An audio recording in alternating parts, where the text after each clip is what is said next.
Good evening, ladies and gents, wherever you may be around the world, and welcome to Splendid Isolation number 266. As always, to give people the time to join the stream, I'm going to start us off with a tune.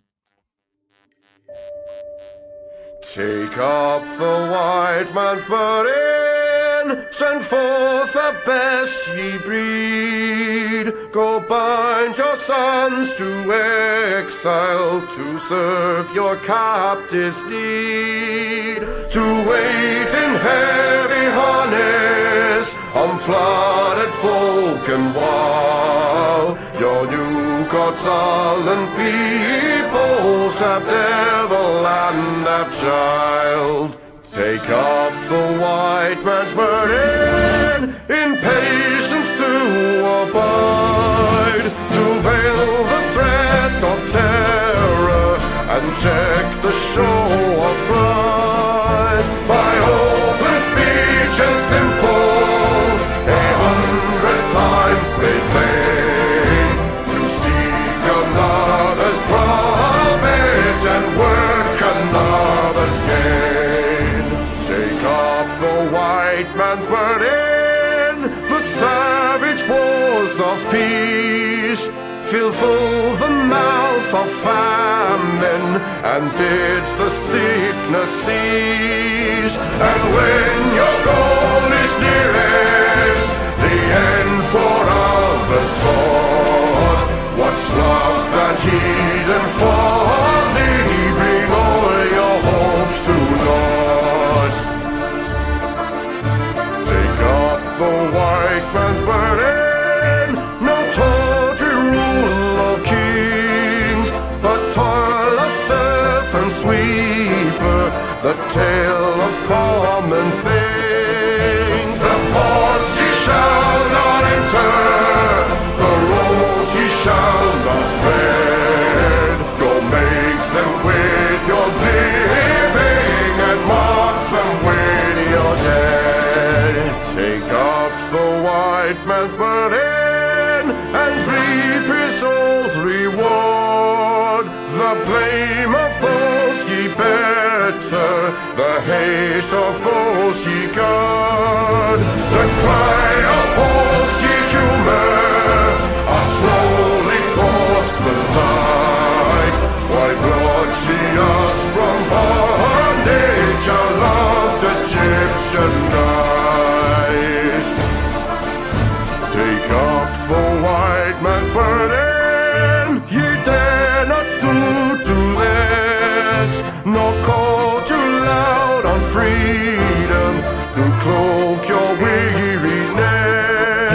By all ye cry or whisper, by all ye leave or do, the silent, sullen people shall weigh your gods and you. Take up the white man's burden, have done with childish days, the lightly profit laurel, the easy ungrudged praise. Come down to search your manhood through all of thankless years. No age would give what wisdom the judgment of your peers. Take off the white man's burden through all of thankless years.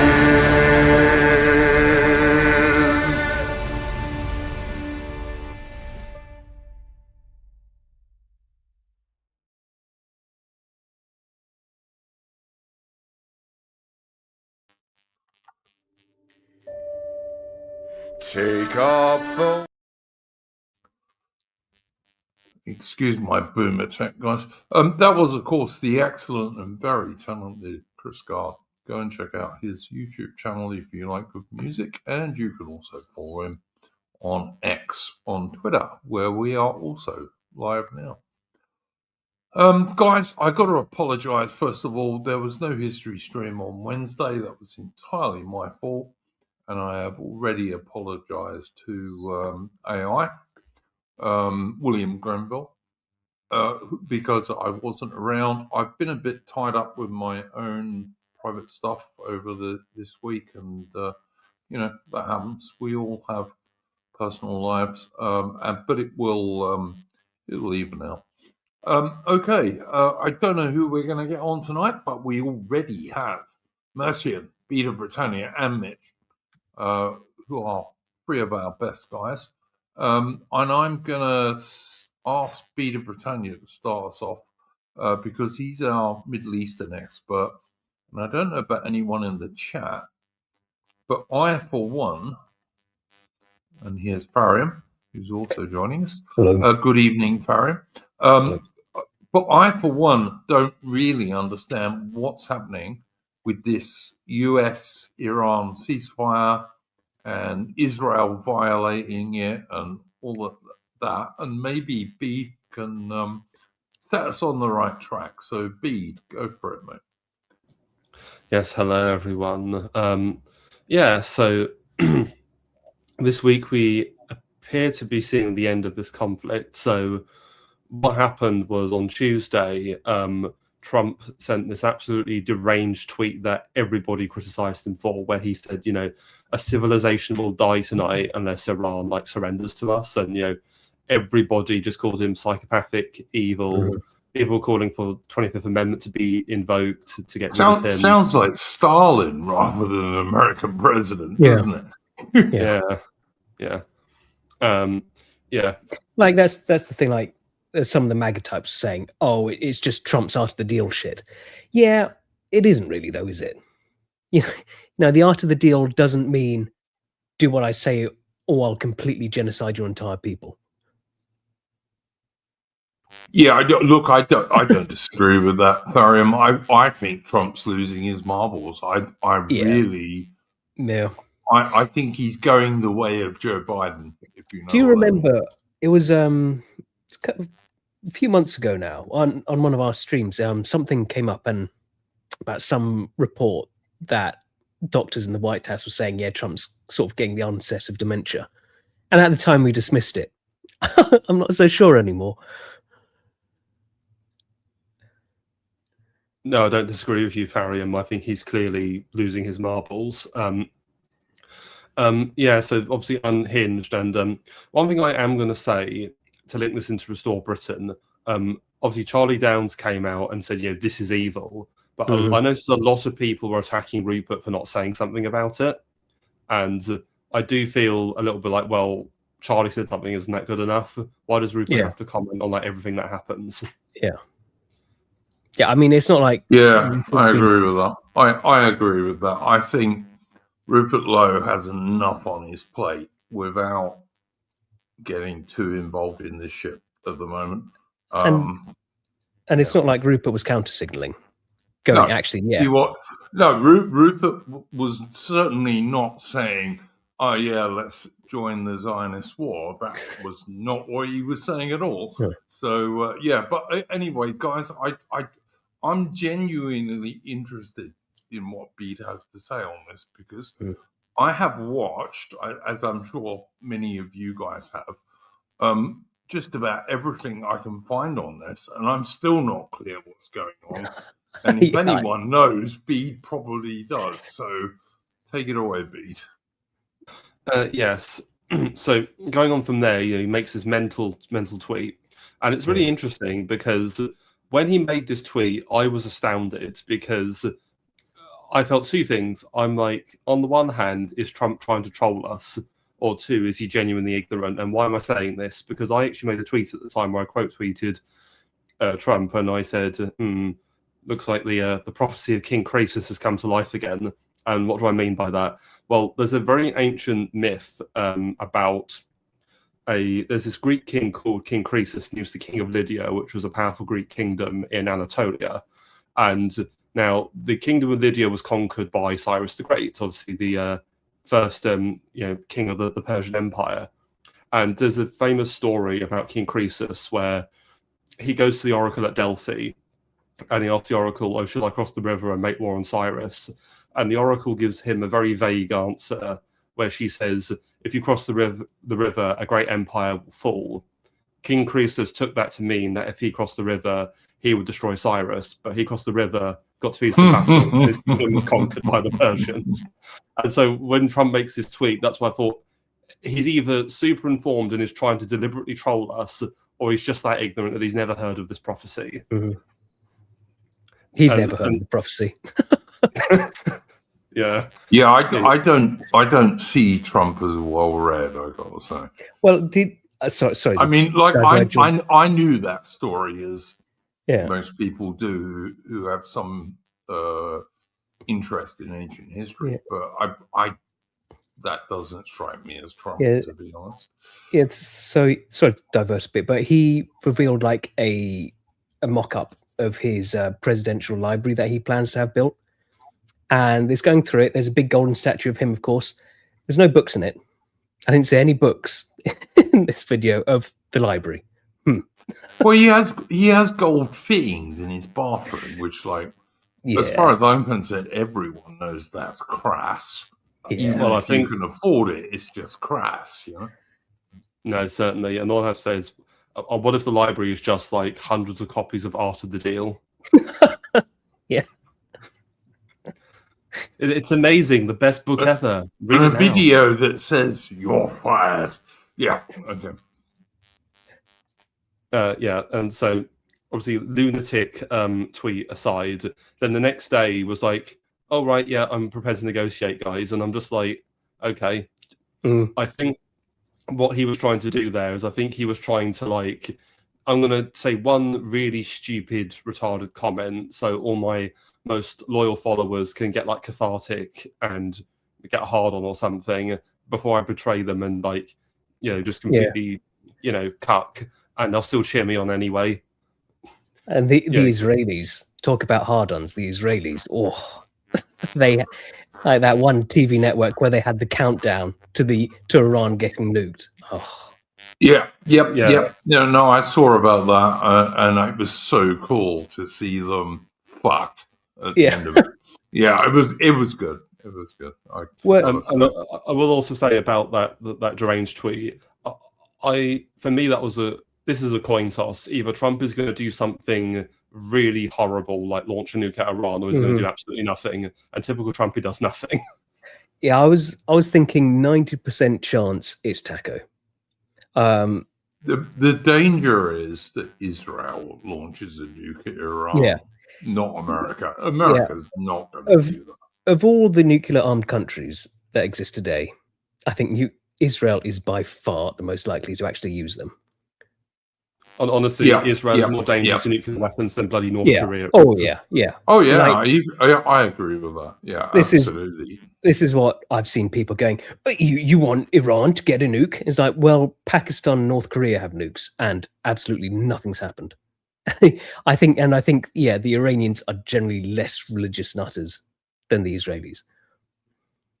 And also Israel has openly, well, semi-openly, talked about the Samson option, know, which is Israel's idea is that they're not. I mean, they'll fire nukes at everyone in the Middle East, but they'll especially fire nukes at the Russians because that will destroy everyone. Yeah, I mean, the Samson option isn't just like Iran; it's everyone. I think they'd nuke us. No. This is something people really need to realize. Yeah, the Israeli Samson option is basically to attack Russia, because if they attack Russia, Russia will have no choice but to fire back. And their idea is not just that they'll destroy a few Russian cities or military targets, but that they'll destroy the whole wide world. That's the Israeli idea. Yeah. They are fucking insane. Yeah. They really are. Yeah. I'm sure London would get one of their nukes as well. Oh, that would never surprise me. Never surprise me. Everything although I suspect the Rothschilds would have moved by then, but you never know. Suddenly all of the Jewish people leave the country. Yeah. Well, yeah. So, anywho, to be fair, on behalf of the channel, right? This is not an anti-Jewish channel. but it is an anti-Zionist channel. Right? I don't care. I don't really care if someone's Jewish. I do care if they're a Zionist. And the Israelis are fucking insane, particularly under people like Netanyahu. They're just insane. No, speaking of Netanyahu, because it's been mentioned before, but obviously there's that whole corruption trial against him. Well, apparently I think there was like a hearing on his trial today. So it's interesting timing, isn't it? That Trump tacos just as BB supposed to have a hearing that may lead to him going to jail. So it's almost like, okay, I've entertained you for long enough now, BB, so I'm going to drop you. I don't know. I mean, Trump's still like simping for the whole sort of Zionist lot. Well, he sent JD Vance as his chief negotiator to Pakistan. Yeah, but JD Vance is not in favor of this war, and I don't think he ever. I would correct. JD Vance is over Hungary helping Orban, not in Pakistan. That was a parody account. Parody. Okay. All right. I'm going to ask you, B, because listen, I don't think anyone's tried to keep up with this more than I have. Although, as I said, I've been a bit tied up with other shit over the last few days. But as far as I could work out, Iran was saying the ceasefire is null and void because it should include Lebanon. And of course, Israel was bombing basically blocks of flats in Lebanon. Not military targets, just, women and children and kids and everybody. And Iran has said, nah, sorry, this is no longer a deal. And they've also now, as far as I can see, they've closed off the Straits of Hormuz again to anyone who is not like China or Russia or what have you. What's your take on this stuff, Pete? That's what I'd be interested to hear. Well, in terms of the ceasefire, again, it's just Trump tackling. I think he's realised that he's suffered enough reputational damage from all of this, and the world economy can't carry on any longer. So I think, obviously, he's trying to salvage the situation because, let's be real, this is a loss for the Americans as a superpower. It's just a question of how much of a loss is it going to be. Obviously, as other than the dispute over Lebanon being included in the ceasefire, another issue is that Trump wants the Persian Gulf to be split between America and Iran, whereas the Iranians say, no, the Persian Gulf is our territory. No one else should have any role there other than us. And I kind of see their perspective. If you look at the geography, why should America get to rule this critical piece of waterway that's right on Iran's doorstep? I don't blame them for not wanting an American presence there after the last month. Yeah. And they've proven that, well, they can stop it. Iran are so much more geopolitically powerful now than before this all started. No, certainly. I will say I've seen people saying, "Oh, Iran is now the fourth great power." I'm not sure. Okay, I'd say, okay, America, Russia, and China are definitely great powers. Iran is a regional power that is now, I would say, a very strong regional power after this war. 100 B. Totally agree with you. Iran's not a superpower, but they're a regional power for sure. And the Americans have failed to defeat them, as far as I can see. Yeah. And Trump's taco tweet after his insane one, he was going, we're going to have negotiations now that we've had a total regime change and the new regime is a lot more moderate and peaceful. What the fuck are you on about, man? No, you haven't. You've got the guy's son in charge and he's more extreme. Yeah, if you'd have killed my dad, I'd have probably been more extreme too, strange to say. But yeah, for sure. Yes, and also the regime is stronger and more popular than ever. Yeah. So so much for regime change. It's like, well, it's funny because one of the reasons I've been doing my Modern Iran series is that I started hearing signs around early last year that the Iranian regime was on the way out because it was near to its popularity. It wasn't liked. Obviously, Trump's in the White House, and I thought if the regime in Iran falls, it will be under a Trump presidency, and there were signals that Russia wasn't going to prop them up as much, and thought, oh, I see what's going to go on here. Putin's going to do a negotiation. Okay, Donald, I won't prop up Iran, but in exchange, you give me what I want in Ukraine. It makes sense, doesn't it? And so everything that's happened is kind of, as knowledgeable as I am, it's kind of gone in a way I was never quite expecting. Instead of the Iranian regime falling, it's now stronger than ever. China's stronger than ever. Russia's stronger than ever. America, very 100 weak. Yep, 100%. All this stuff is just making all of America's enemies stronger. Now, Farim, I know you're not a particular fan of the Americans. The empire, the American empire. Yeah, no, I get it. I get it. Look, I don't think the American government has done Britain any favors going back to World War One, right? Not at all. But I'm not anti-American, because there are many good, ordinary Americans. But however you look at this, it's just a fucking mess. Yeah.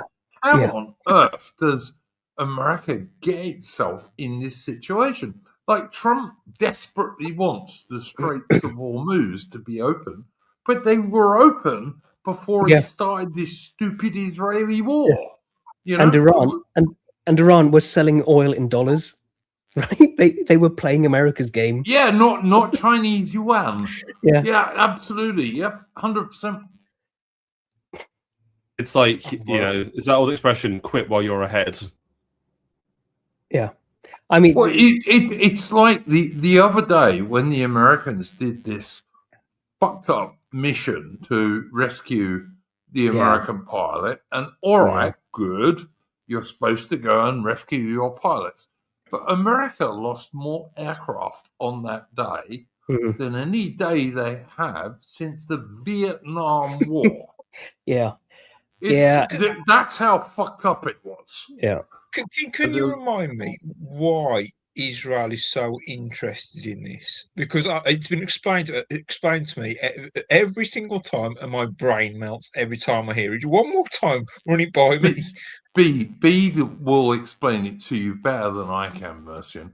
But all I can tell you is that somehow or another, some people in the Israeli government have got it in their mind that Iran is a Satan. I don't know why, but they have. But it's bullshit. But I'm sure B can explain it better than me. I think now, obviously, Academic Agent is somebody who I all think we have a bit of a love-hate relationship with.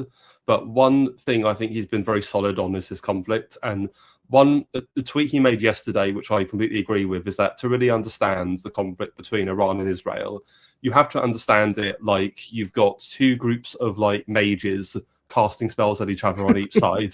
And honestly, I can't think of a more accurate description of what's going on. You've literally this is why my Faustian brain can't get my head around this. It's too major for me.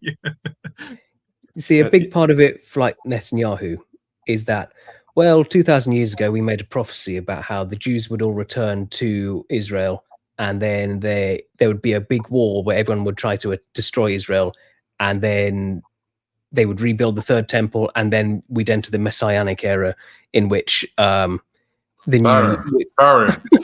you've got to stop this, because Lindsey Graham is watching this at the moment and wanking all over Oh, no. He's wanking all over the screen. Yeah. You can't do that, mate. Honestly. Oh, thanks, Iron Duke. Thanks. That's a mental image I won't lose anytime soon. Yeah. The Jews think this Messianic era is basically going to be like they're in charge of everything, and everything's all the world will be living under Jewish law, and it will be peaceful and happy, and we'll have heaven on earth. The sort of evangelicals, they think it's going to be, okay, this will trick Jesus into coming back, and then we'll have the rapture. And yeah.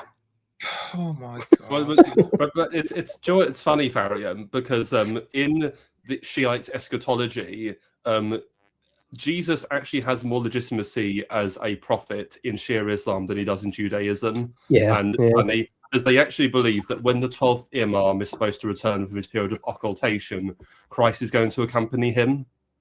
Mhm. So it's just Yeah, it's so yeah, bizarre. If you think absolutely. Yeah, barn door 021 or 02 nipple clamps on. Do you know what? I didn't need to think about Lindsey Graham wearing nipple clamps. Okay, I didn't. well, we didn't need to think about him wanking off, but here we are. Yeah, you got weird boundaries, Duke, didn't you? As far as your imagination goes. I mean, you've just explained it. Mitch, you know as well as I do, right?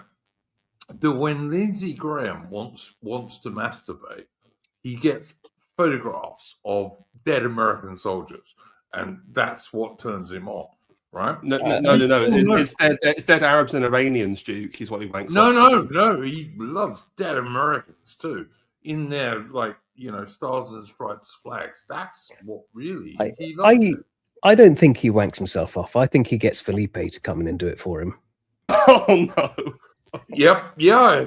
Could well be. Could well be. Could. The old double clap point down.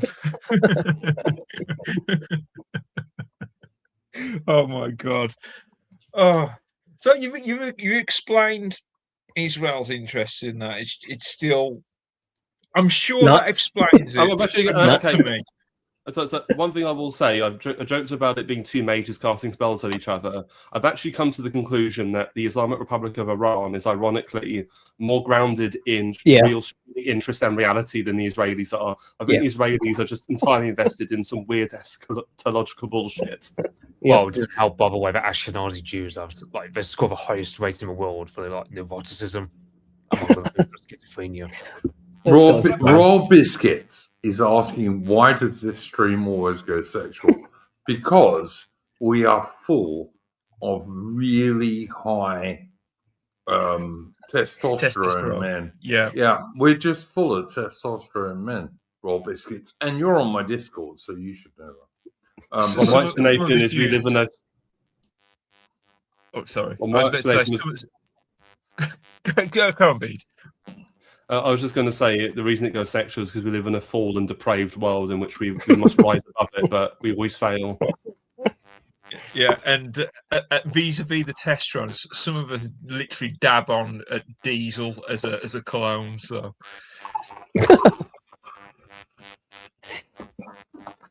I can't think of anything that raises testosterone. Old Spice, Mercy, and you need Old Spice, mate. Honestly, that's the cologne you need. Or aftershave, actually. It's not fucking cologne, it's aftershave. But yeah. Yeah. No, I mean, I think I'm going to carry on asking what is Israel's interest in the war, because I feel like if you've ever seen Father Ted, and I assume most on the panel and the stream have, I feel like that scene with Dougal with this is a model cow, those cows are far away. I feel like Dougal in that situation because it is not going in. Yeah. I like to think of myself as a smart man. Yeah, it's one of those things that goes into your head and it's just that was absolutely not what I was expecting. Well, Mercy, and to be fair, right, the Israeli obsession with Iran, which is the best way I can describe it, it's not, there's no sense in it. It's fucking stupid, as I'm sure Bede would agree. I mean, Israel's got nuclear weapons. If Iran gets nuclear weapons, what do you get? Well, you get a standoff, don't you?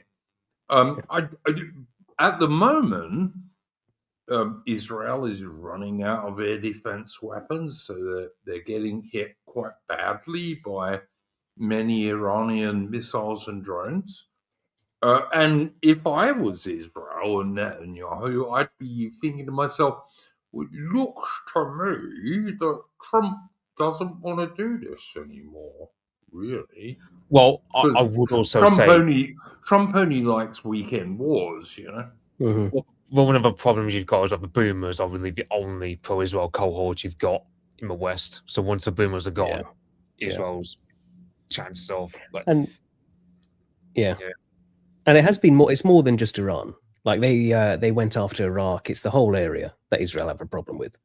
And like Oh yeah, Netanyahu got- they want Greater Israel. Yeah. Somehow or another, what is Israel's population?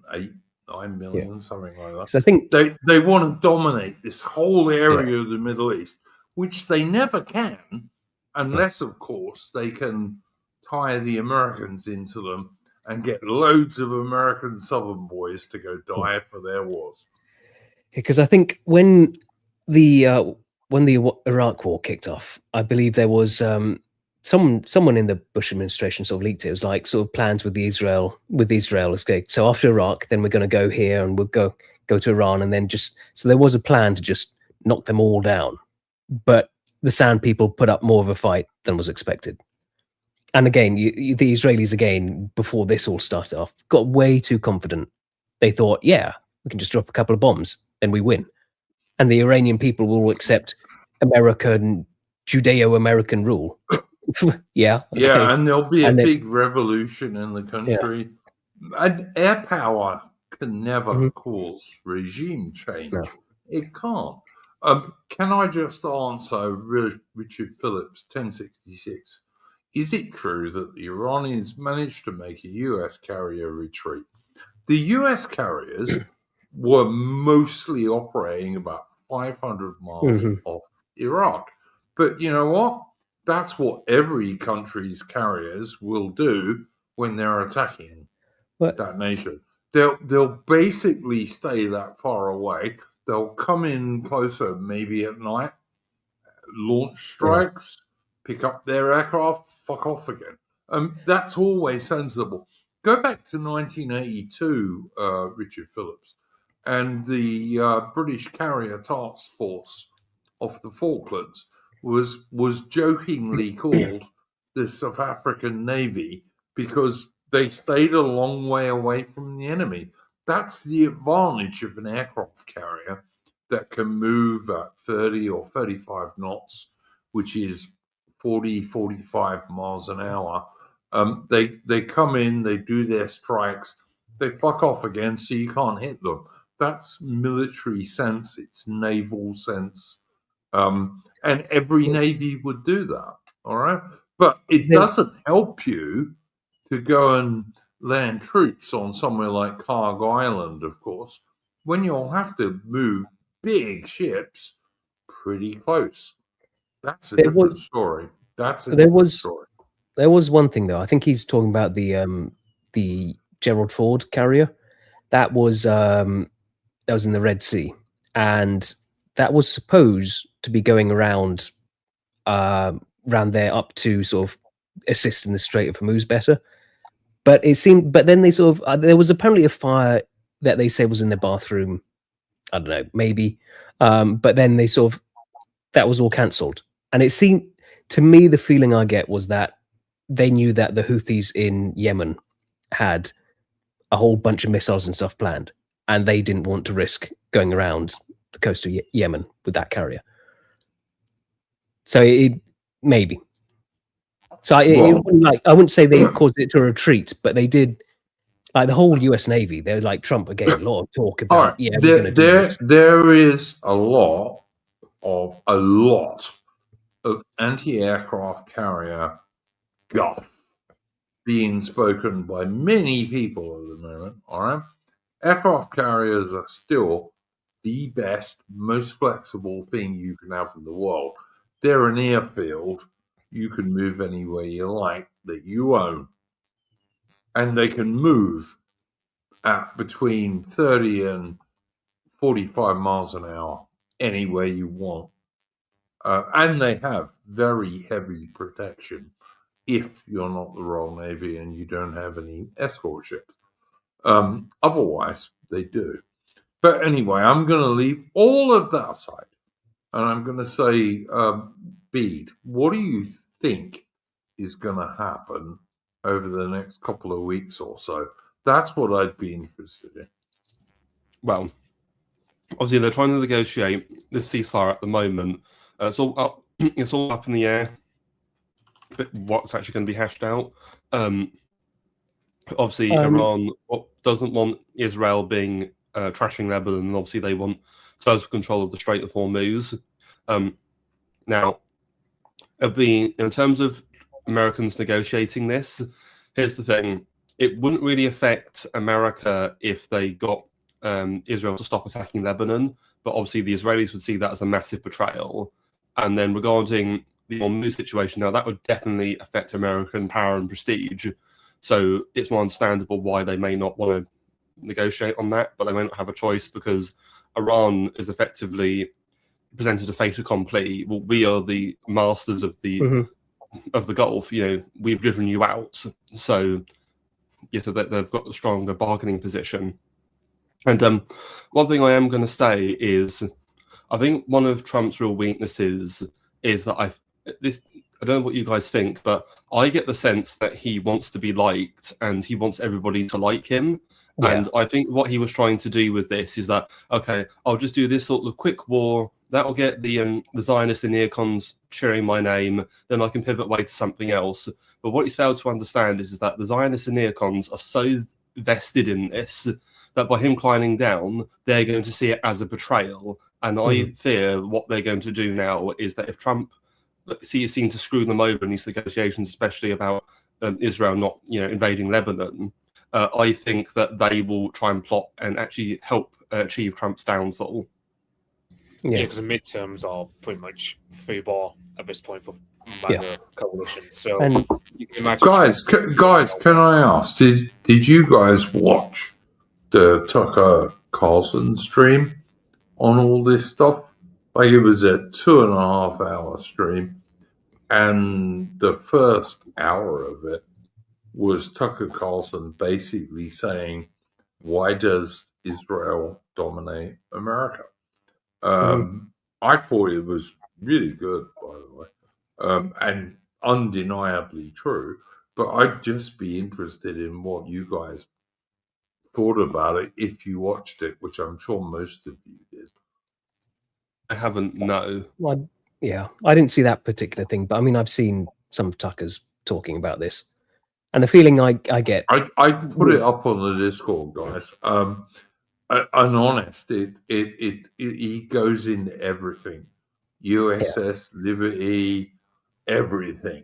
I think I saw some clip. I think I saw some clips from it. But the feeling he doesn't hold back on how, being Israeli doesn't make you American, and it doesn't, of course. No. But the feeling I get going forward for Americans is that sort of, I describe the Tucker Carlson, Thomas Massie sort of side.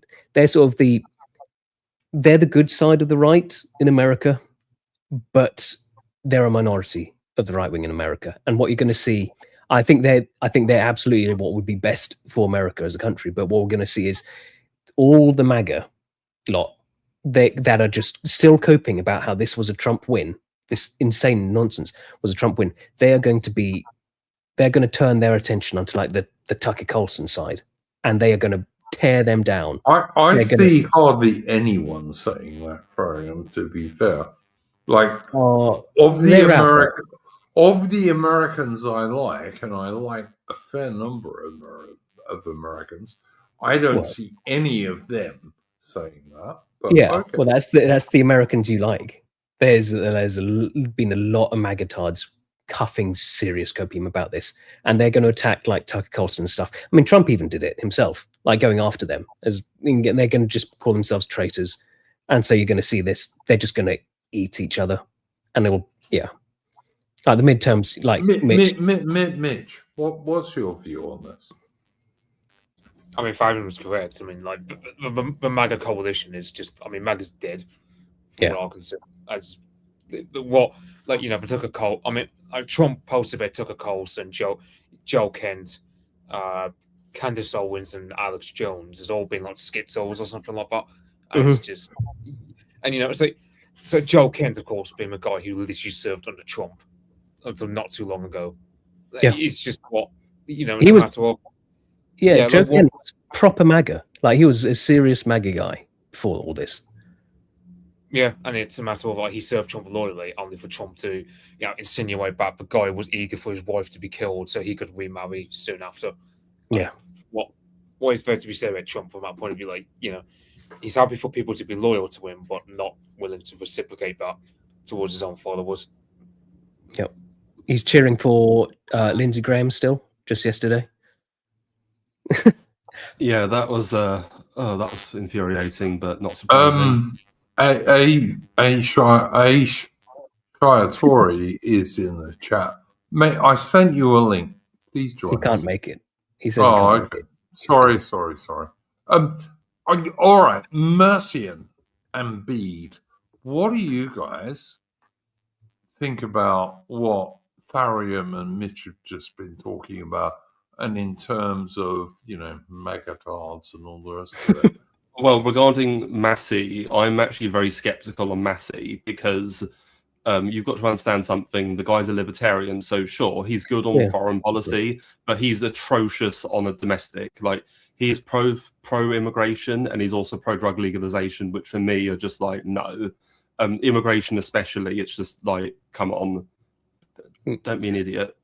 I assumed he wasn't. I assumed he'd just be normal on immigration. Never mind. But I mean, he has got this stuff though, and he was pushing the Epstein stuff hard when Trump was trying to sweep all that under the rug.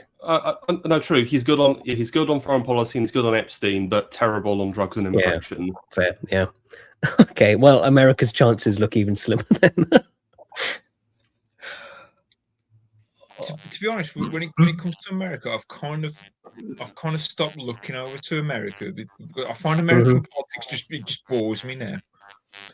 Yeah, like I can say from my own part, like I've seen loads of these American marketers go, "Oh well, we should support Argentina, trying to set the Falklands again," and it's like Trump definitely would. Trump would absolutely. He'd view it as like some sort of revenge thing. He'd absolutely do that. Well, I hope not, but maybe. All right. Well, it's like you had it. I mean, back like when it was Reagan, like you had his Secretary of State Alexander Haig helping the Argentines. There were people within his administration who wanted to side with Argentina against. All right, guys. I've got to be fair about 1982, or otherwise people will tell me I'm being an arsehole. In 1982, the Americans gave the British, eventually, after the shuttle diplomacy stopped, they did give the British quite a lot of satellite intelligence. And the American, oh God, I can't remember who he was now, Weinberger, wanted to give the British he was a national security advisor. Thank you, Mitch. He wanted to give the British basically an aircraft carrier. Britain said no, we couldn't take it because we didn't have enough sailors, and the sailors we did have didn't know all the American systems, and it would have taken too long to have trained those guys on those things. So I have to say, if you're going to talk about 1982, yes, America did start out fairly neutral, and they did all that shoal diplomacy bullshit, and thankfully Thatcher was strengthened by her first Sea Lord, the Royal Navy guy, who marched into her office at the start and said, "Prime Minister, we can assemble a task force and retake these islands," which is why she did it. The Americans were not totally anti-British in the Falklands War, and to say they were is a lie. So I'm not going to support that. Would they be now? Possibly, because Trump has this fantasy that European navies should have joined his navy in not opening the Straits of Hormuz. I don't think it was. Navy couldn't open it, why could ours? I mean, I don't think it was a fantasy. I think it was just like people had told him, look, if we try this shit, we are going to get fucked. We will suffer so many casualties trying to sail up the Strait of Hormuz. And then and then to save face, he sort of goes, rather than saying, oh, I'm going to bitch out again, he sort of goes, yeah, I think the Europeans should stop being bitches. It's like, you cocksucker, you started this shit. but Mercian, sorry, but Tharium, Yeah. the point I would make is, why would he have ever agreed to this war in the first place?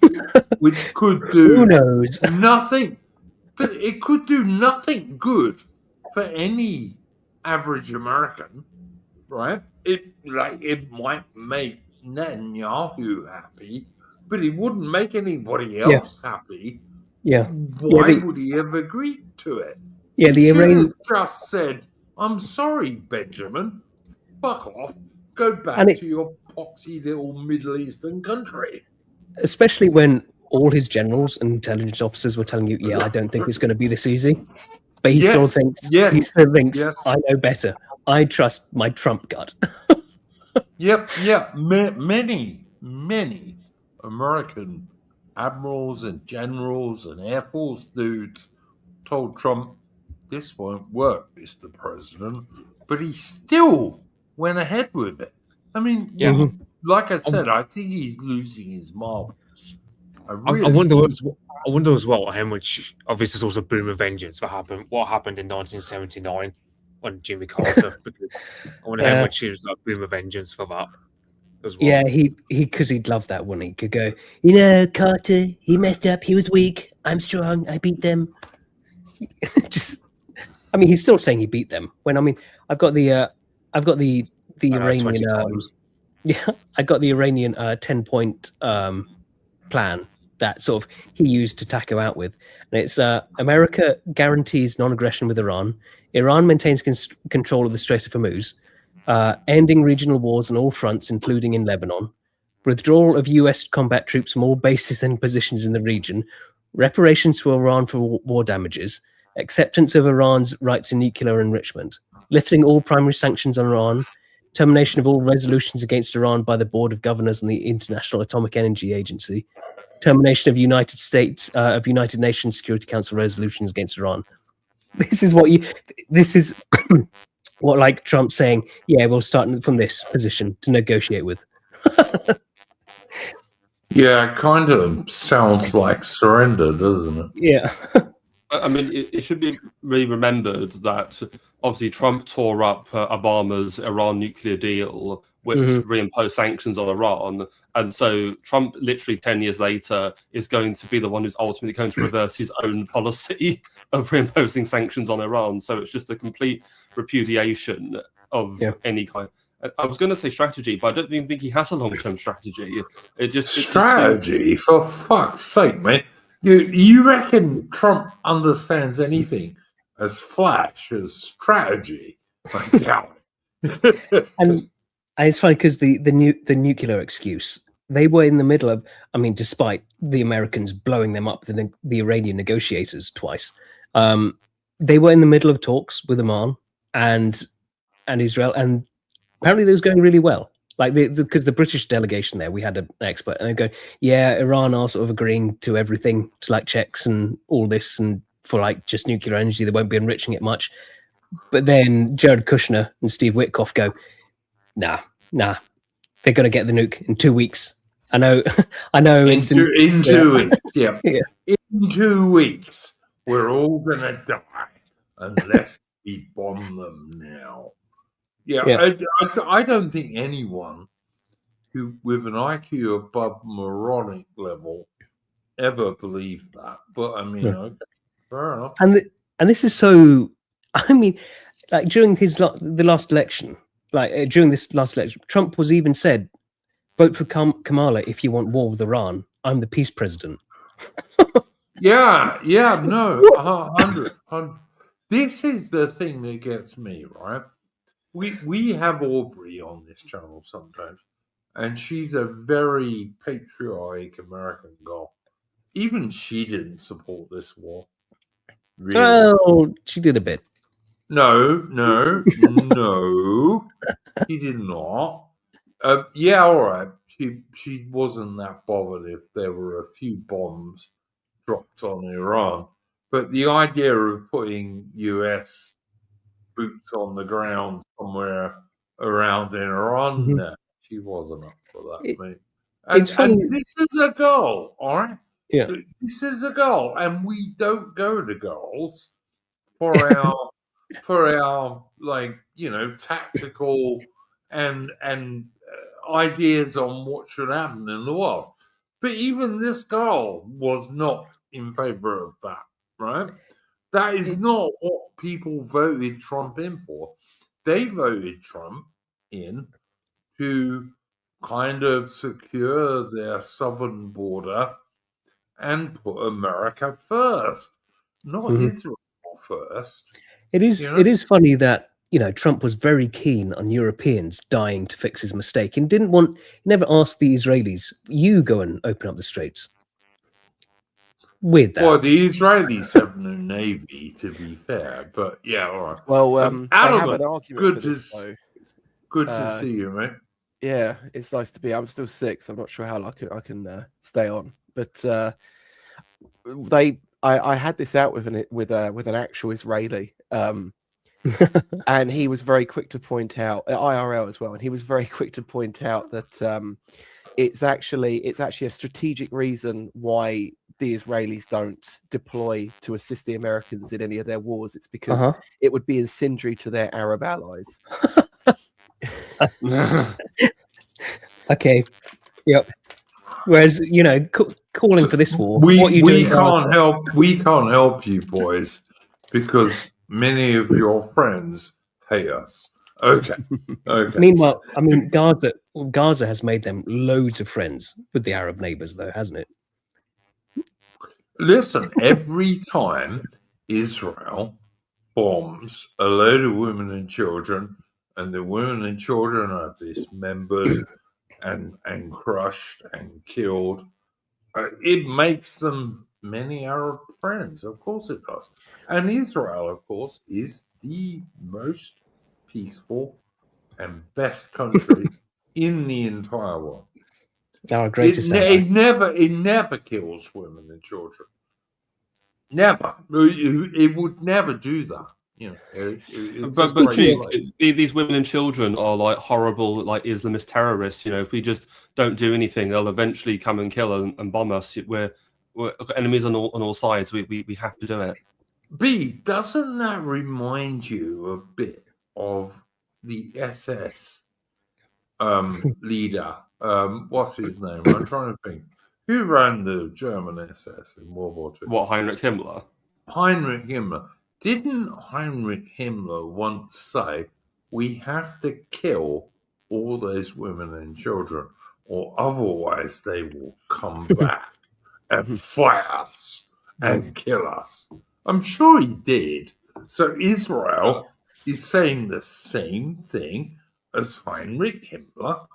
I can't believe hang on a minute. Don't do that to my boy Heinrich. I mean... in fairness. Adam, and I'm sure you know that is true, though, don't you? I've never looked into it, but I could well believe it.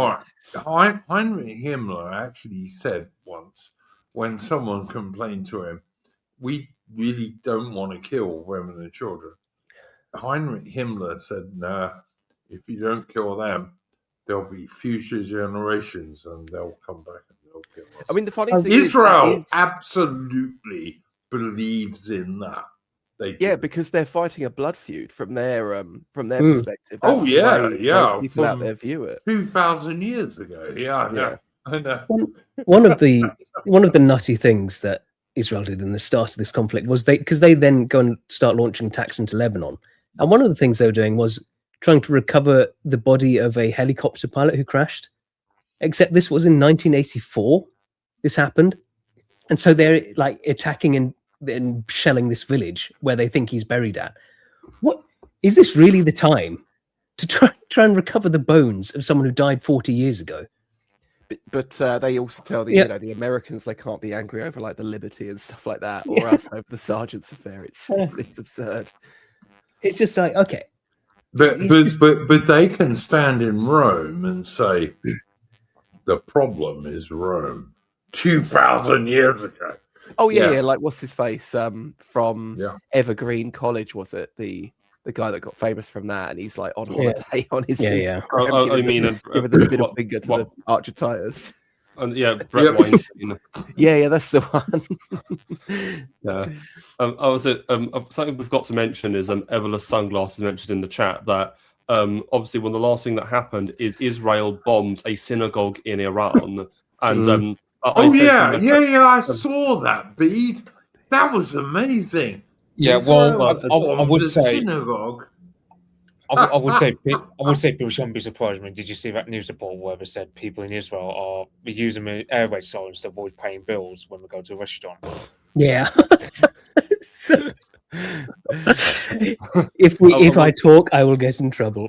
God, what a Yes, third worldist yes. war! Like, why do we have to be embroiled in this? Sorry, can I just say something about the Yeah. synagogue? I said to my friend Hung when I saw that happen, it's like literally you have half a century of propaganda has just gone up in smoke with the bombing of that one synagogue, because the entire narrative that they've used to try and get us to hate Iran is that, oh, Iran, or this evil, horrible, anti-Jewish, anti-Semitic country. And it's like, well, why are there synagogues there then? Because it's actually illegal. Judaism is a constitutionally protected religion in Iran. They're just not pro-Zionist. Well, that's the other thing. There was in Tehran, there was big Easter celebrations. Do you know what the Mad Mullahs did to those Christians celebrating Easter? Nothing. Am I not right in saying that Iran has the biggest Jewish population in the Middle East? I think. Yes, it used to be a lot bigger. I think there was about 100,000 of them before the revolution, but there's still like 20,000 of them there, which actually does mean that after Israel, Iran does actually have the largest Jewish population in the Middle East. So and the Iranians don't kill them; they just let them do their stuff. Yeah, exactly. It's just, as long as you don't support Israel or anything Zionist, we'll leave you alone. And something else I was on this because you mentioned about the Christians. There's actually a clip that was going around I saw of Ayatollah Khamenei visiting the family of a martyred Armenian Christian, and he was saying stuff like, his sacrifice wasn't in vain. I love Armenians, and it's like, we're supposed to think this guy is some insane evil mullah, and doesn't look like it to me. So, yeah. I mean, to be fair, right? In Lebanon, which had a very large Christian population originally, like I've even been out with a Lebanese Christian girl. But yeah, Lebanon used to have a huge Christian population, and what's destroyed it has not been anything to do with Islam. It's been Israel, basically. Well, the worst thing really for Lebanon's Christians is the Falange, who were their hardline Maronite political leaders, allied with Israel during the Civil War. And obviously nowadays, no Christian would work with Israel now. But you can see why, because they did it and it massively went against them. Yeah. Because you're literally conspiring with a foreign invader. Because Israel didn't win that war. But also partly because Israel doesn't give a shit about anyone who is not Jewish, really. I mean, you say about Israel not winning that war. Israel almost doesn't care about winning wars. They just seem to care about inflicting harm on their historic enemies. 100. That's definitely been a MAGA cope. It's like, well, we killed more of them, so we won. It's not Call of Duty, buddy. It's the same mistake they made in Vietnam. No, it doesn't matter if you kill millions of Vietnamese. If they don't surrender, then you haven't won. Yeah. Well, it's like, if you shoot down 5 US aircraft in a day, that is billions of dollars. Yeah. Yeah. I mean, they were trying to sell it as a great victory. It was a clusterfuck. I mean, it was by far the biggest rescue operation in America's military history. And it wasn't, and it like, there was this shit from MAGA about how the European mind cannot comprehend, no man left behind, all this shit. It wasn't because of that. The only reason so much resources were sent after this one guy was because Trump knew his approval ratings would just die.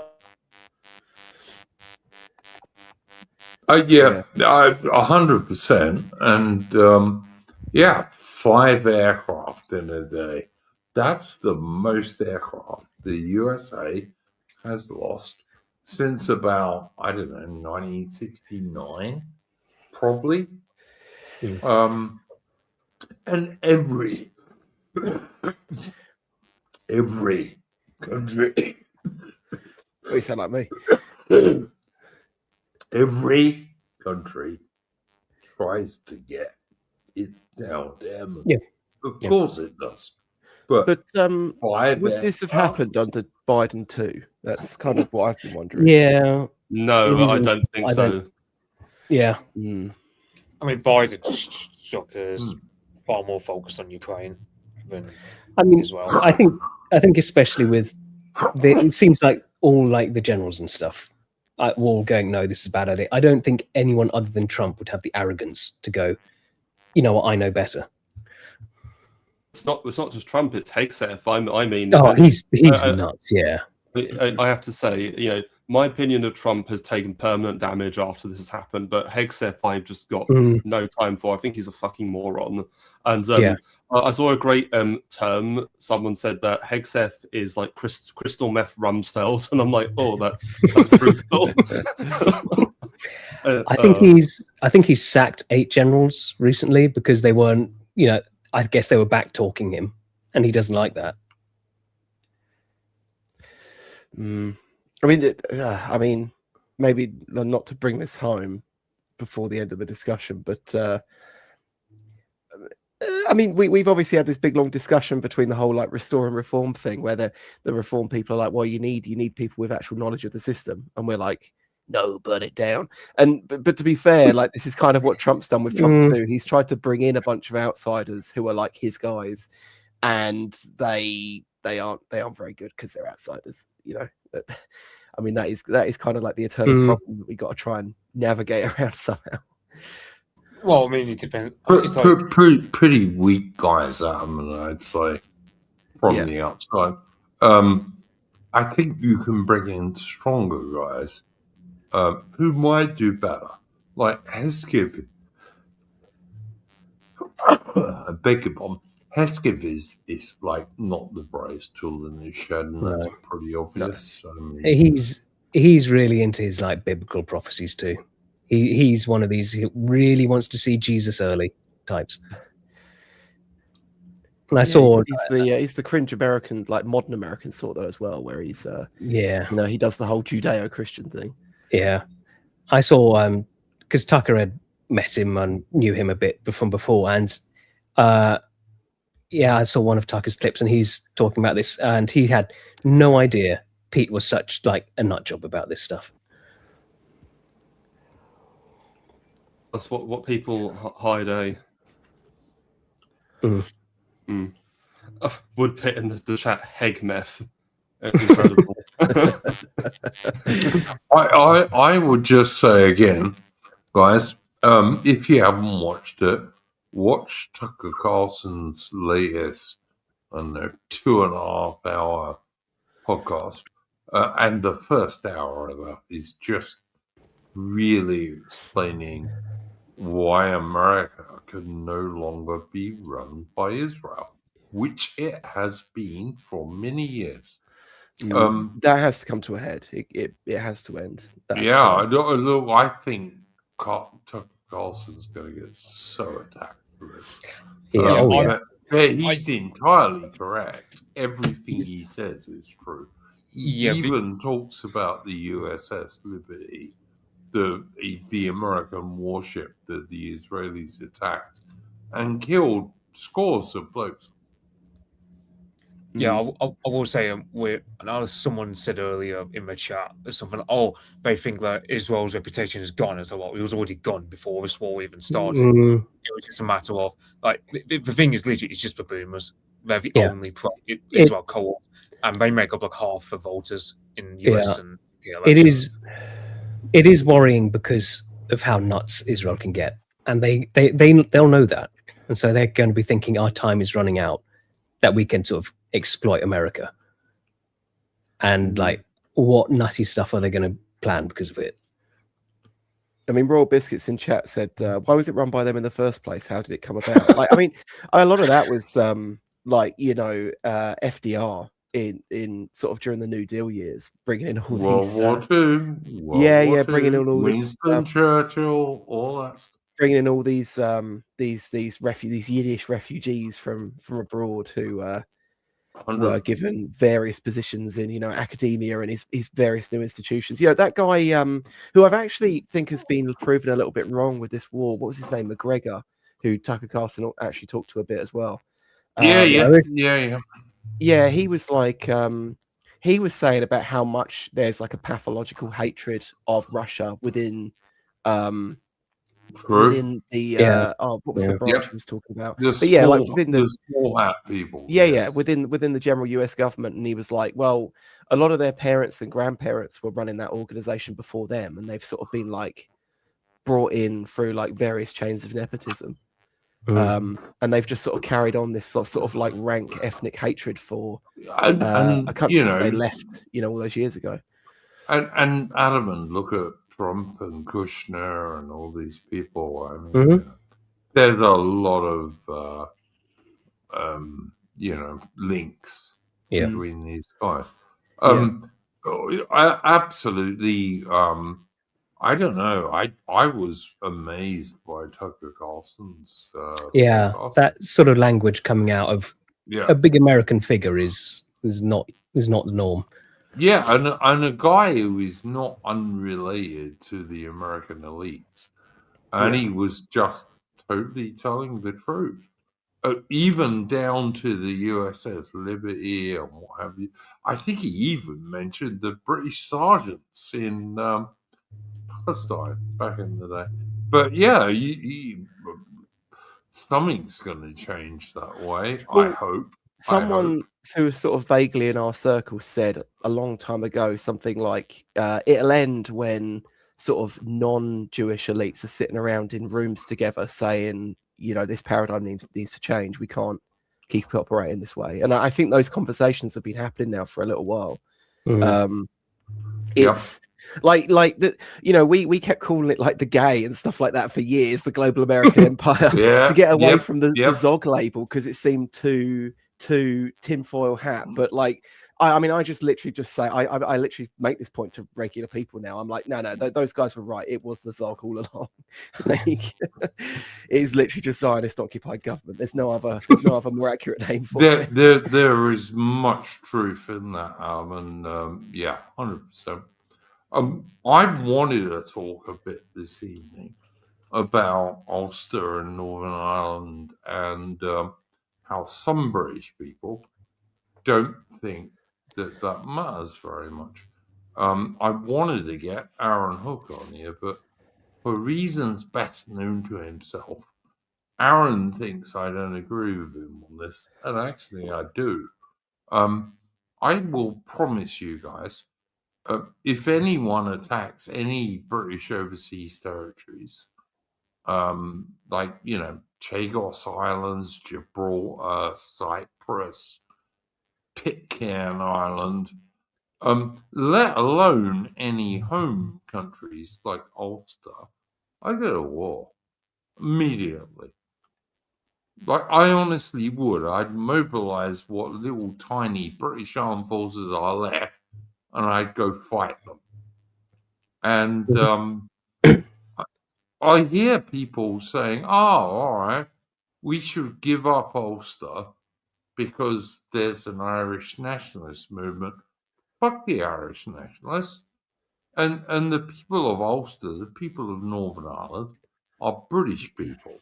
They're not Irish people. So get fucked. All right? I don't know if anyone has anything to say about that, but I mean, just want. their I position. would like my friend Aaron Hook to realise that is my position. Like, if you want to take away Ulster from Britain, I'll go fight you in a war. I'll use aircraft. I'll use infantry, tanks, and ships. Well, his concern is that we're not in a position, like in terms of like what the public will be willing to do that. I mean, I have that worry too. I do think though that the Irish position, like the Republican position on this, is kind of weak because their position seems to be that like British people don't care about Northern Ireland, and the thing is, like leftists are anti Northern Ireland, Sure.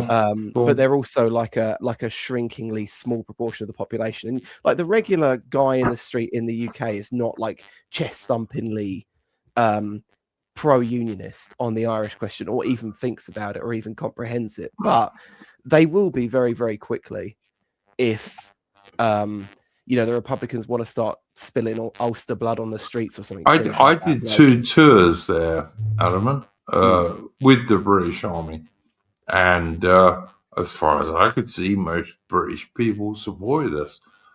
If you look up things like Thefton the horse, who was desperately wounded by pirate scum, little British kids all over Britain sending get well cards, I think the British position is that Ulster is British, and if nothing is happening there, okay, we're not going to pay it full attention. But if somehow or another the Republicans wanted to try and make it part of Ireland, I think the British people would very quickly support the Unionists, as they should, because, Britain is one country, it's not several. Well, the other thing as well. Sorry, go on, Mitch. I was going to say, Ireland lately's kicking off, and it's like I don't see Ireland ever being in a position to try and cause trouble anyway. And I think even if hypothetically, I mean, it's not the same with the Falklands, where it was kind of like touch and go whether we'd get rid of it or not, were we not for the Falklands War. I mean, after it, we just kind of reiterated our sort of steadfastness in keeping the Falklands. So I just think, it's, I mean, I understand where Aaron was coming from, because he said, because the thing is, Aaron quotes Enoch Powell, he could speak of Ulster the same whether he was who was a Northern Irish MP towards the end of his career. But I'm asking, like, Enoch Powell would be as strongly opinionated about Northern Ireland as he would be about the changing demographics in areas like Birmingham, for example. I would also say one thing, Mitch, right? One of the very few countries that Britain could hands down easily fucking defeat would be Southern Ireland. Oh, like, even now, we could defeat more than Southern Ireland. Let's be fair. I know. Like, the military is not in the military's not in a good state, but I mean, look at how shit most of the rest of the world is. Farian, we might defeat Belgium, maybe. Oh well, actually, funny enough, I came on here to relay a story about the military size, which I thought was really funny, because we'll talk about the Iran thing. I know we've moved on from that, but I will just say it quickly. I was having a conversation with one of my neighbours, and I was saying we were talking about Iran, and she was, and I was saying, well, no, she was saying about how this is Trump's fault, this, that, and the other. And I said, well, yeah, but also we should just have we should be able to defend our waterways, and she. And she was like, no, our Navy is very powerful. We could do that if we wanted to. And I was like, well, we've obviously proved that we can't. Like, we've only got this many ships. If only. This, that, and the other. And I was like, this is how much it's been reduced by since the 70s. And she's like, no, it's much bigger than that. They just keep all the ships a secret. And I was like, they just hide in Type 45s behind the drapes. I was like, oh, we just pretended to be retarded, are we? That's what we're doing here. Secret Labour Party ships. Okay. We've got them hiding up in like Scapa Flow or something, just ready. Yeah, they're hidden under branches. Like the Star Destroyers in that one of those newer Star Wars. Oh films. yeah. Just hide. What happened is just away. It's like the Legend of Drake's drum. We just bang the drum, and then suddenly all the ships will just emerge from the sea. Yeah, and all the sailors. Oh, if only covered in like seaweed and stuff. Yeah, and starfish. Look like David. They've come out of David Jones' locker. Yeah. But yeah, like the other thing as well with the as someone said in the chat, like the demographics is another big thing. But the other thing is as well is that Ireland is not getting a based government before we are. I know everyone likes to do this thing where they go, oh no, the Irish are going to win because they're fighty, unlike us. Like, no, they're going through like the football hooliganism and the mild pushback the same way we did in like the 70s and 80s. Like, we had like gangs of burqa bashers, and even just in the last like 20 years, we had people lock down cities with protests. Up in the north, it's like no, they're just speed running the whole bit where they pretend protesting works for 5 minutes and then they realize it doesn't, and they have to get down to the hard graft of actually building a movement. Yeah, I mean, you had Colin McGregor. He, I don't really like the guy, but he was talking about being president, running for president of Ireland. He clearly doesn't understand a clue because the Irish president doesn't do anything. Yeah, so it's just America brain sort of. Yeah. So that's all. So this is just them playing like the lamest fantasy football. The Irish president is like completely just a figure. Completely. It's like the German or the Italian president. They're just like a figurehead. They're there to like manage and negotiate coalitions when there's an election, and then I don't know, turn up on like national days. But guys, just to be clear on this, right? The one country Britain could absolutely overrun in about 2 weeks would be Southern Ireland. It's the only one. Even now, we could do that because the Southern Irish. Well, I don't think we should. No, not for a minute. I'm not saying that, B. But if we wanted to, we could really easily, and it's the only bloody place we could. Given how the British Armed Forces have been destroyed by our own governments. But on like Aaron Hook's point, there is like in my experience, not all the nationalists, the Irish nationalists, are the same. Like there's some like there's some who absolutely they're still stuck on the fuck the British mentality, and that like screw those guys, right? But I have seen some who have sort of realized, oh, you know what, maybe all these other guys aren't maybe the British aren't as bad as all these new people flooding our country. So I have seen some softening on that. Oh look, I've got to be really careful here because I like Aaron Hook, but I don't think Aaron Hook likes me, and I don't know why, to be honest. But I will say this: I think Aaron Hook is generally correct about Ulster and Northern Ireland.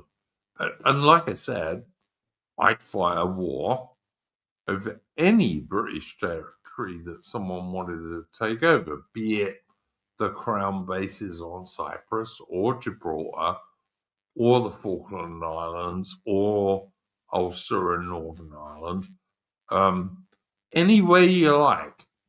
I do see the occasional Little England British nationalist, and I don't dare ask these guys what they think about the Isle of Man or the Channel Islands, okay?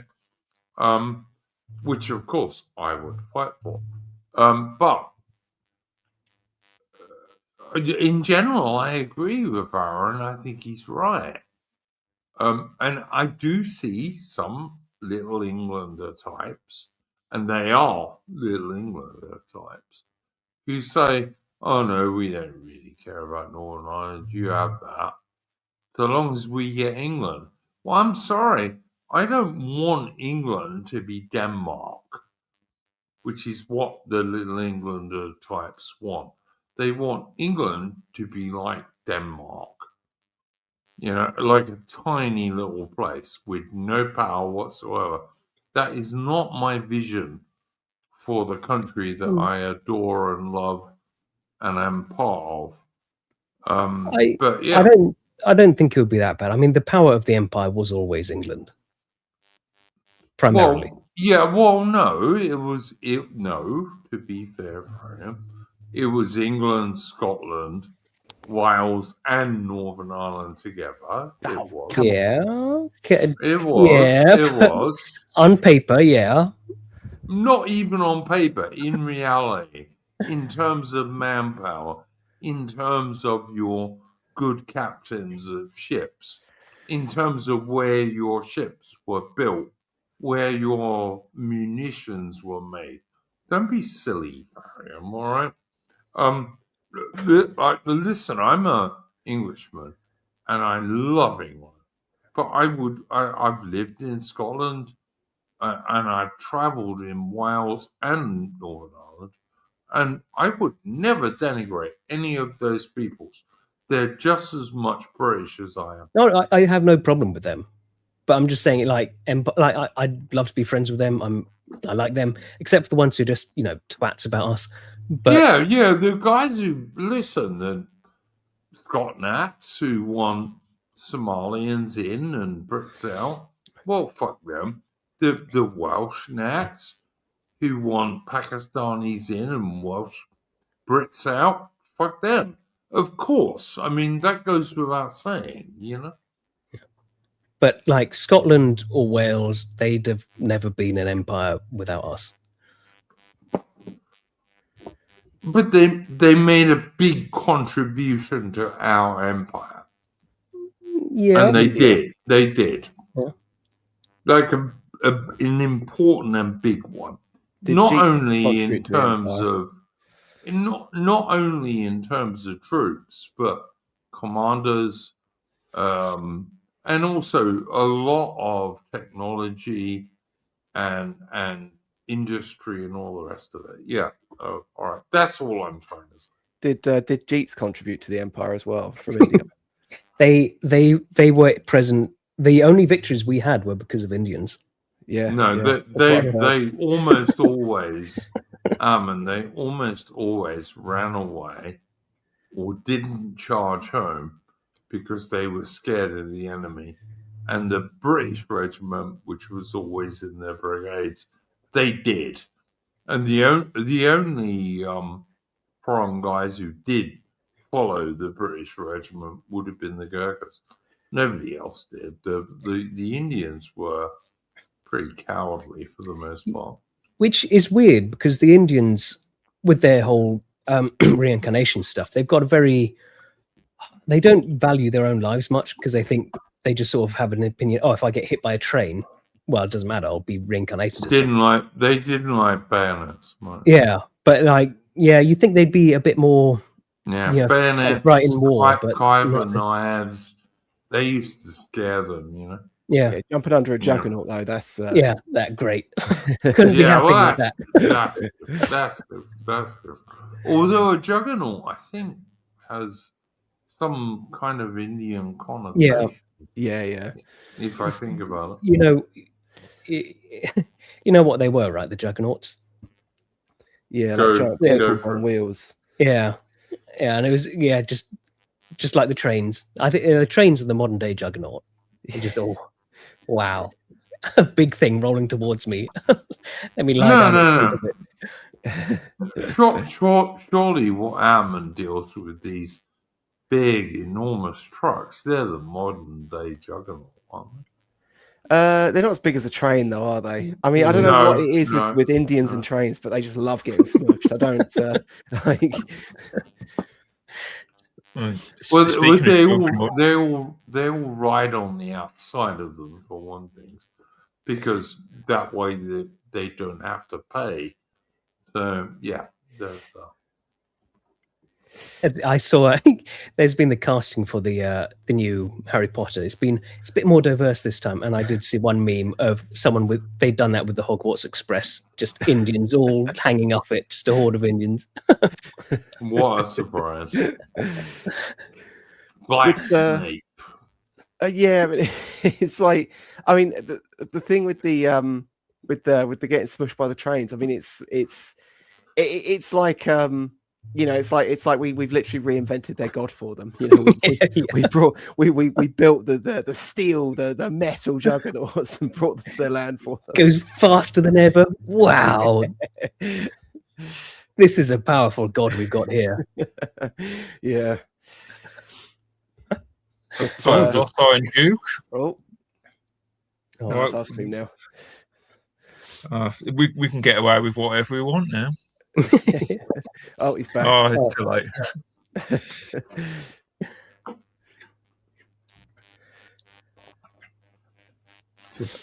But I think I do see so like a bit like there does seem to be more in like the West, sort of a more sort of sense of cooperation between old enemies than what there were before. Just of what's been done to everyone.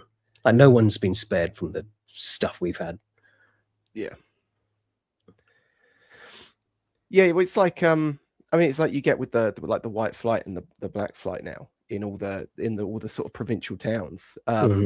Yeah, it used to be the case that you could kind of tolerate some diversity in those places because the people that were moving out there were ones with money who were trying to essentially move away from their own kind. But now it's all done through like busing them out into social housing and through various job programs and stuff like that. And there was a is it Cornwall or Wales? There was a town that was they were opposing this new affordable housing scheme built up, and the excuse they gave was because Birmingham people would move in. Yeah. What do you mean by that? Well, even up in that area though, like people will say, if you're in one of the like the surrounding Birmingham towns, people will say like, you don't buy used cars from people from Birmingham. It's like, people from Birmingham. We're not talking about Brummies. No. Yeah, I was just going to say then. Sorry. They're not talking about Brummies. They're talking about the Southeast Asians who live in that part of the world. So, yeah. Are you right, Duke? You need to get a drink of water or something. Yeah, I probably do. But, yeah, all I would say is, look, Mitch or Adaman, Mercy and Alfarium, give us a new subject because we've probably done this one to death, I think. Can I mention the council elections on Thursday the 7th of May? Because obviously we don't have this. Sorry, Mitch. I was going to say I was going to share some stuff about like just do some screen sharing like for that. Like this is a Restore Britain graphic, which it's terrible. yeah. And then there's this at Reform is winning. Yeah. What a surprise. Yeah. So, yeah. I looked at the demographics for Southampton Bitton Park Ward, and it's like 85% white British. So they have to resort to bringing Homo erectus. But Mitch, this is a winning strategy because they tried Matt Goodwin and it didn't work. And it didn't work because he wasn't brown enough. We all know this. Yeah, Matt Goodwin was a racist. We don't like that at Reform. Yeah. You see, if we deploy this woman, she will get all of the diversity will vote Reform, and we know a good chunk of the white population will therefore win. Genius strategy. Every British person will vote for Homo erectus, which is obviously who that And- person is. It's just- What I was going to say on these elections is, obviously we don't have restore candidates outside of Great Yarmouth. So what's our play? Do we hold our nose and vote for reform, advance if there isn't a delegate, or do we just abstain from voting? I'm going to So abstain. I will say that my local reform branch, like they're all creaming it over Lee Anderson paying us a visit in my neck of the woods, and I'm so like, it's like my local reform candidates. They're basically just average guys. You go, they're not bad-hearted or anything. It's just a matter of they just don't have any ideology. I'd vote for them, Mitch. I have to say, Mitch, I have to say, if I was outside Great Yarmouth, I would vote for them in order to really shock them later. General. I don't know about that. For me, I'd say not voting for them because you want them crushed and humiliated.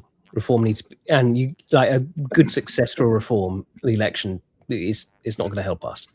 All right, maybe, but reform not doing well is also probably not going to help. Is this the kind of thing because politics is starting to matter more and more? Should we not care about the party and actually get to know our delegates and vote for the best of the sexually transmitted diseases? If when Restore starts placing candidates, obviously I'd say, yeah, let's vote for those guys. But in the meantime, are you going to vote Labour? Are you going to vote Green? Are you going to vote Lib Dem? Are you going to vote so-called Conservative?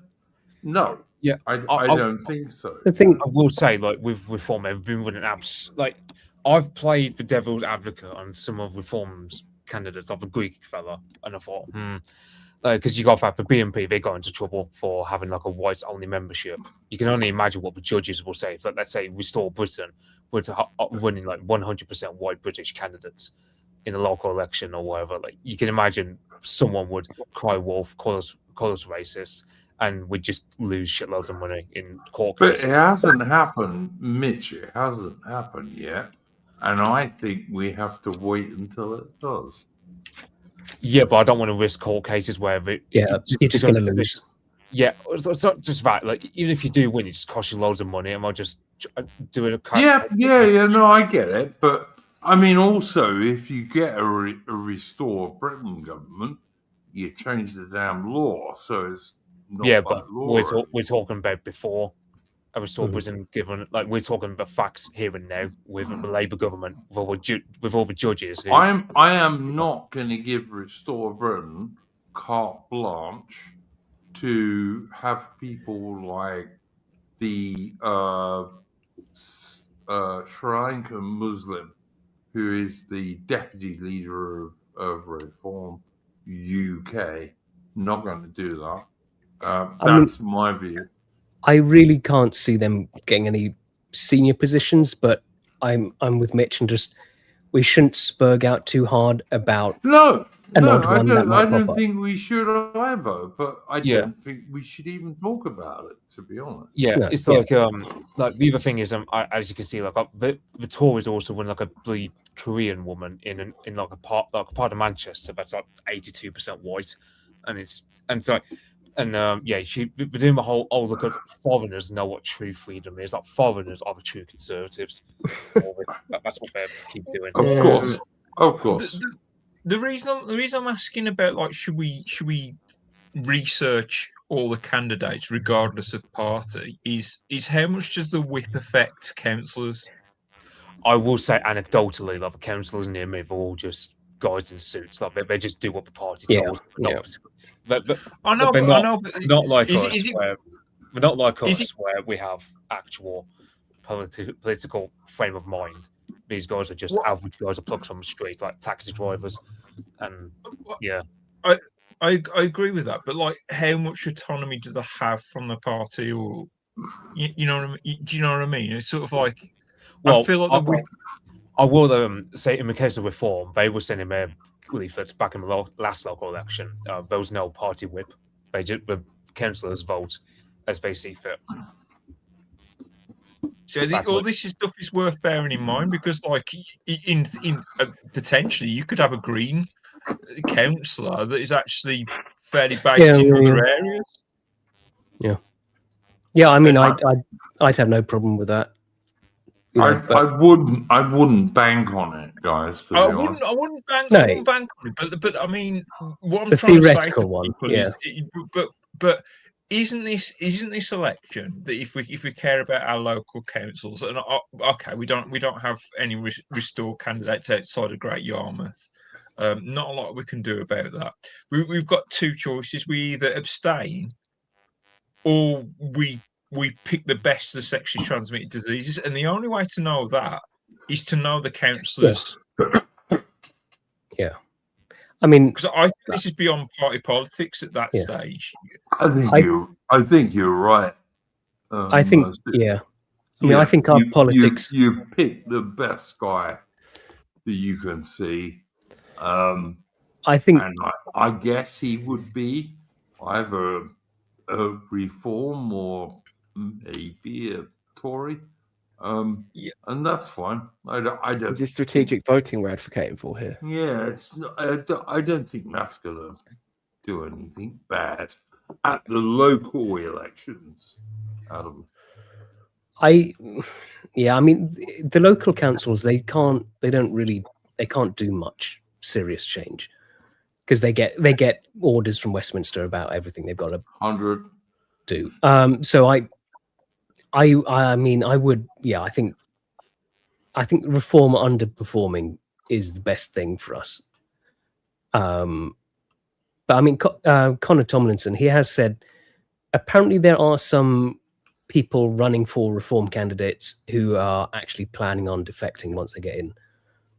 I don't know, maybe. Well, that was kind of what I was wondering is, like, does it really matter if reform? Because one of the big criticisms that people levied at Restore is that you can't just get into central government and then do stuff. You need, like, supportive councils, which is kind of true. It's kind of not. I mean, I'm in Kent, obviously. Kent County Council kept Section 28 on the books when David Cameron tried to repeal it, and then the government just forced them to do what they wanted. You know, councils don't have that much power, but, like, it definitely would be a lot easier if you had councils on side. But the thing is I just see that as a non-issue, because I just think even if you end up with a bunch of reform councils, like, I know we complain about all these brown candidates they're getting, but they're still going to have a lot of white and, let's be honest, racist our guy candidates in there, and they're gonna flip to a large base party if the direction of travel is going in that direction. So yeah, I'm just going to shut up and vote for the white guy on the ballot. Hopefully it's reform, or I might abstain. I don't know. I kind of agree with you, guys. Let me do a bit of channel admin. Should have done it earlier. First of all, please like the stream, hit the thumbs up button. Really helps the channel and takes you about a second. Doesn't cost you a penny. You can also support the channel via super chats from Entropy, which is pinned at the bottom of the chat these days. YouTube changed it. And we've got a couple already. We got one from Garen, who is a regular supporter of the channel for $5 US, and he just says hello. Nice. And we've also got one from Rong Tao Wu, who is also a fairly regular supporter of the channel for US $3, who says, good to see everyone today and good to be back. Thank you very much, gents. If you want to support the channel, that's the way to do it. It does help. I'm spending fucking $200 a month pretty much at the moment on running my internet, my my StreamYards, and my X account. So yeah, it's appreciated, guys. Thank you very much. But yeah, I listen. I think we've got a bit derailed. I don't know. Did you, Adamant, have a first topic you wanted to talk about this evening? I did, and I can't remember now. Shit. Would it help if I ask Mitch and you can come back? I was Yeah. just sorry. I was just going to add something that Mercian was saying. I do think our politics would be vastly improved if party names were removed from ballots. You just had candidate names. Yeah, That kind of. used to be the case a long time ago, didn't it? Yeah, I think there was less of a party name. Yeah, I'm not so sure that would help that much. I think our politics would be vastly helped if we had household voting. You know, just the main dude in the house vote. But whatever. Adam, and I'll come back to you in a minute, mate. Mitch, did you have a first topic for this evening? So I don't have much to say about it. There's stuff in Ireland that's kicking off over like mainly the fuel prices going up because it's like 60%, like 60% of the cost of fuel of our petrol and diesel in Ireland is literally just the government taking money. Yep. So yeah, come look at Australia. It's exactly the same. Yeah, and in the case of Ireland, and in the case of Ireland, is it your topic, Mitch, or mine? I thought I was going to talk about the local council election thing, but yeah, I'll just talk about Ireland. So we're crisscrossing from each other. We're both agreeing. It must be our locality. Yeah. So the thing about Ireland, is just, I mean, I'm personally cynical and pessimistic. I don't think it's going to amount to much because I haven't got any nationalists in my parliament whatsoever. Yeah. Like, the problem with the Irish scene is even more dysfunctional than ours in some ways because they had a split between, what's his name, Justin Barrett, who basically just spends his time LARPing as Conor Kimmel out in the woods. And then you've got the other guys in the National Party who I've heard some of the people dominating that party are a bit boomerish, to say the least. Like the younger chaps seem to be all right in the grand scheme of things.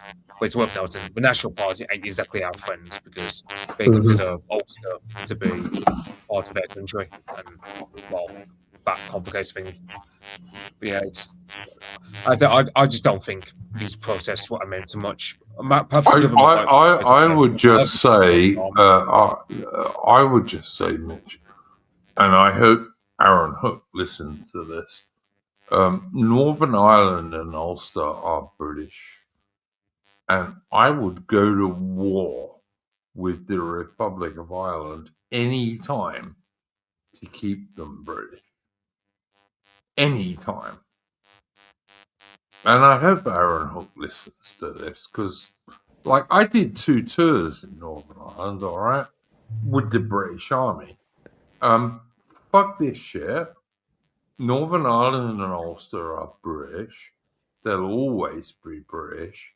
And I would go invade Southern Ireland to stop them not being British. And Southern Ireland is one of the only few pathetically weak countries that Britain actually could invade and beat at the moment. I believe the Irish Air Force is like 2 turboprop trainer aircraft. Yeah. That you can stick a couple of bombs in there, and that's about it. Yeah, pretty much.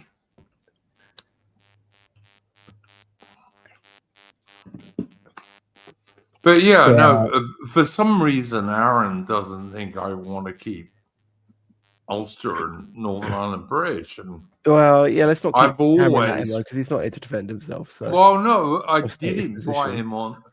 I did invite him on the show, Aaron. I did send him a personal link on the show, and all I'm saying is I'm not having a go at him. I'm just saying I agree with you, mate. That's all I'm saying. All right. Yeah, I'm sure it does. Yeah, it is a bit unfortunate that these protests in Ireland is just about fuel. It's not it doesn't seem to be any of the other big problems that they're facing. Yeah. But I mean, what do you think the chances of, I mean, I think it's a good chance we have the same thing happening here with costs and everything increasing and people just, come the summer season of riots again. Well, let's see what happens with petrol prices. But if Israel What are they sitting has at it now? I haven't. yeah, it's pretty I've got a high. Land Rover, so I just brimmed it, and then I just have desperately tried not to drive it much since. Mm. Do you think But- the powder keg is going to be worse than the 73 problems we had? I have seen some analysts say it has the potential to be. My understanding is that It could be- Situation was worse. Yeah, it could be worse than 2008 even, I think. I'm thinking about the 73 oil crisis and the 3-day working week we had, and the all collectively, and the brownouts we used to have, and because I mean we were more of a demographically homogenous society back then. Like I've often said, sort of like a sort of financial crash doesn't worry me, because we're all in it together. But Mhm. I genuinely think it could be worse than the 1929 financial crash and the 73 oil crisis, because it's all happening all at once. Yeah. And we haven't recovered from 2008 still. Like, it's all just been patched up with 100 I just checked on 100, Tesco's where I filled my car up, and diesel was currently 190.9.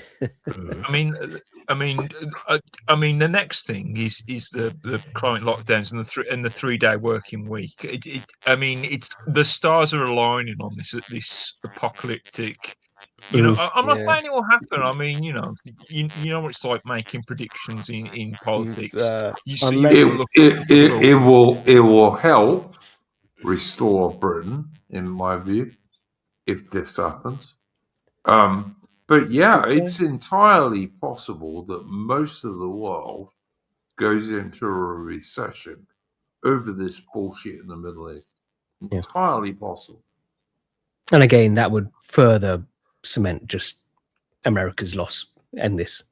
Because everyone goes, you fuckers, fuck this all up for us.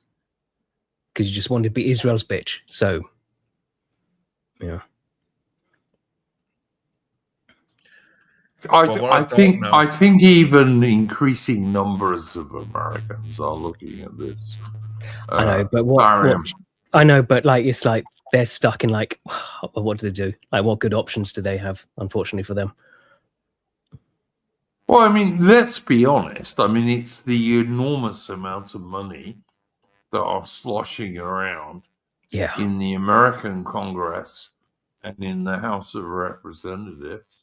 Yeah, it's Israel lobby people. That's really what it is. I mean, let's be honest. I mean, the financial corruption within American politics is way more than that. It's insane. Like, you become a senator, you're a millionaire overnight. Like, it's just, yeah. Yeah, it's pretty odd, isn't it? You wouldn't really think you would be that, really. Yeah. I look at people like Rupert Lowe, who gives his MP salary every month to a charity, and I think that's kind of what you should be if you're a politician, you know? Mm-hmm. Well, I don't know. We had the whole Chartism movement was about making sure they get paid so they don't start doing various things. But this isn't exactly like that, so maybe. Adamant, have you remembered your subject yet? No, it's completely gone. I was trying to look through my Twitter bookmarks because usually I bookmark it, but I don't think I did. All right, I'll go to Mercian. Mercian, what did you want to talk about, mate? Oh, we talked about it, the Thursday, the May 7th council elections. I can propose another topic if you like. Go ahead. Okay. Well, Yeah, of course, mate. Go. I mean, I would have mentioned it like last week or the week before, because I put a stream topic a few weeks ago that Wales has banned greyhound racing, and it's on the face of it, it seemed like an April Fool's joke, but They're going to start wife racing, I believe. Yeah. Like naked wives, hands tied behind their back. They're going to race.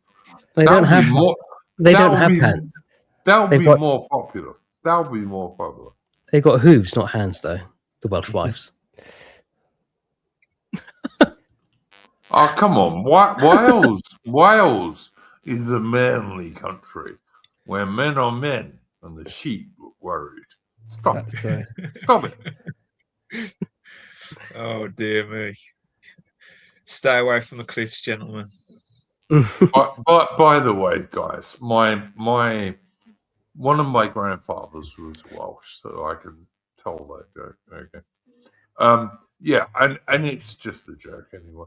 But yeah, all that you're going to do if you ban greyhound racing is you're going to have huge numbers of poor greyhounds who are going to be in dogs' homes that need to be homed. You know, it's just shit. And greyhounds like greyhound racing. They just think it's a game. You know, they're dogs and they think it's a game. They don't hate it at all.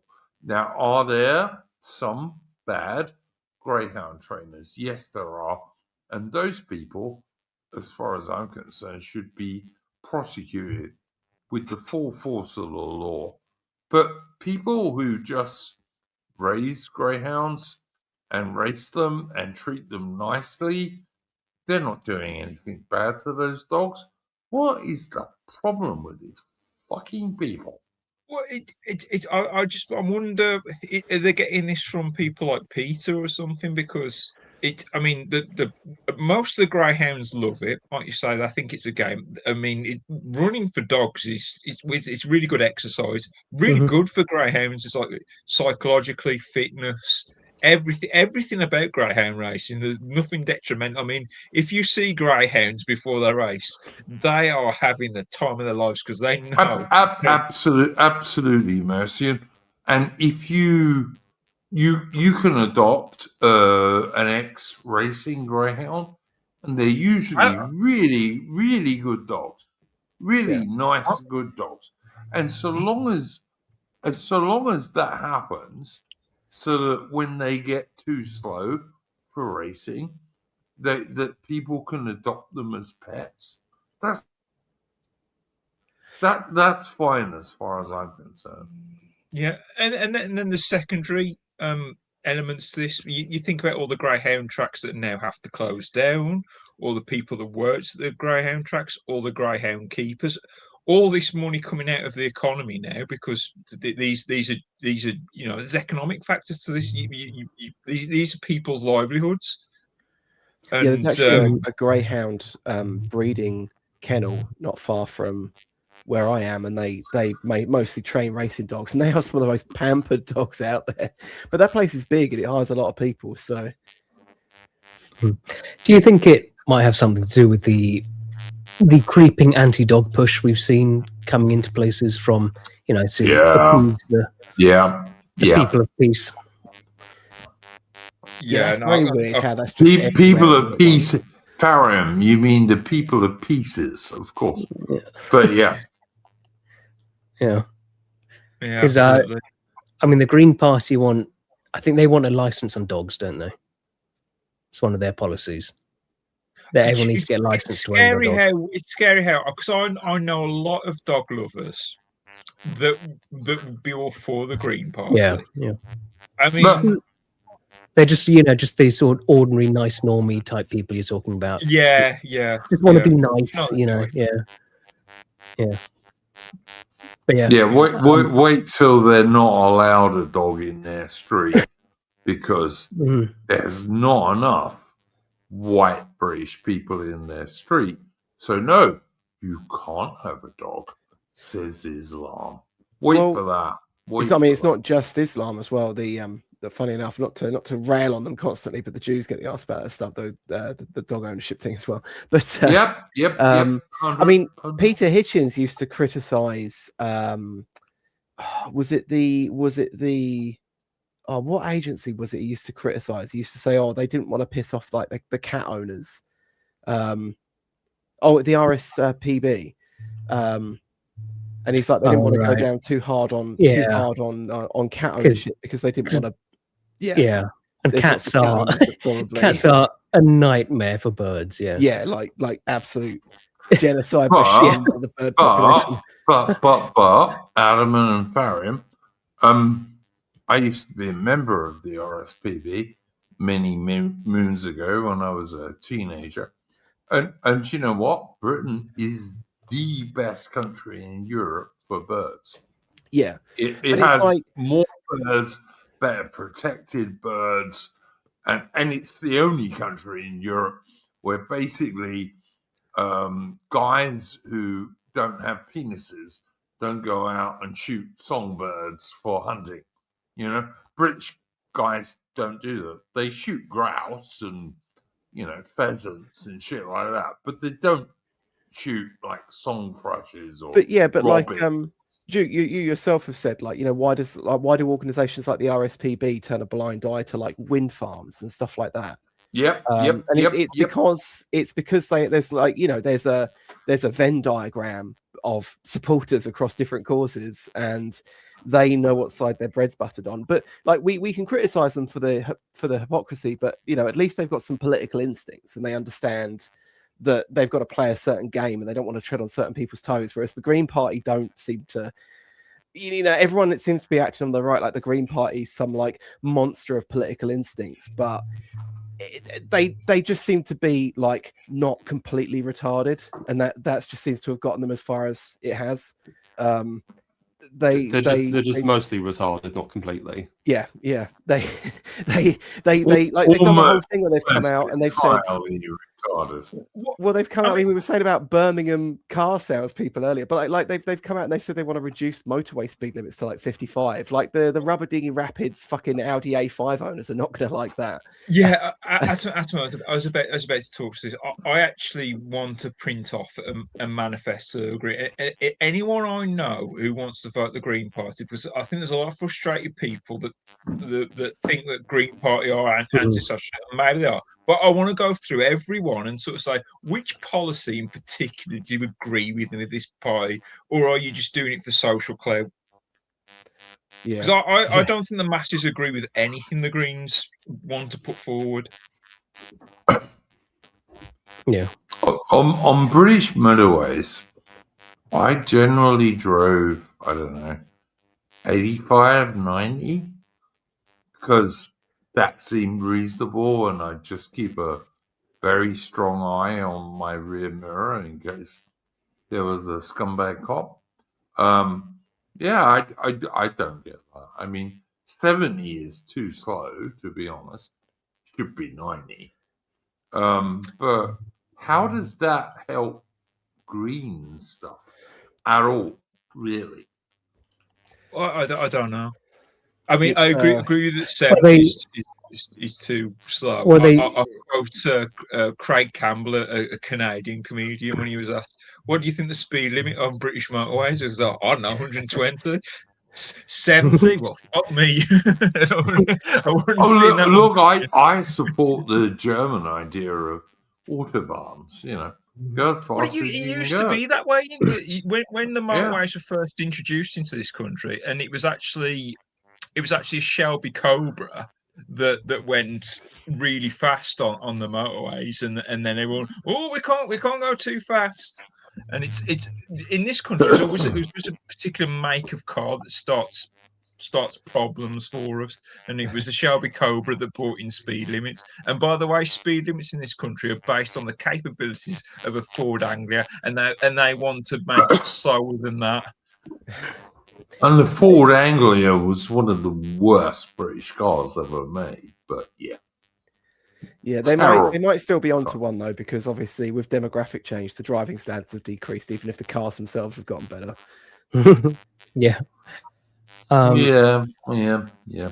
Oh yeah, does anyone notice how many like broken down cars by the side of the road are driven by black people? It's minor aside, but they can't fix anything, Adam, and of course.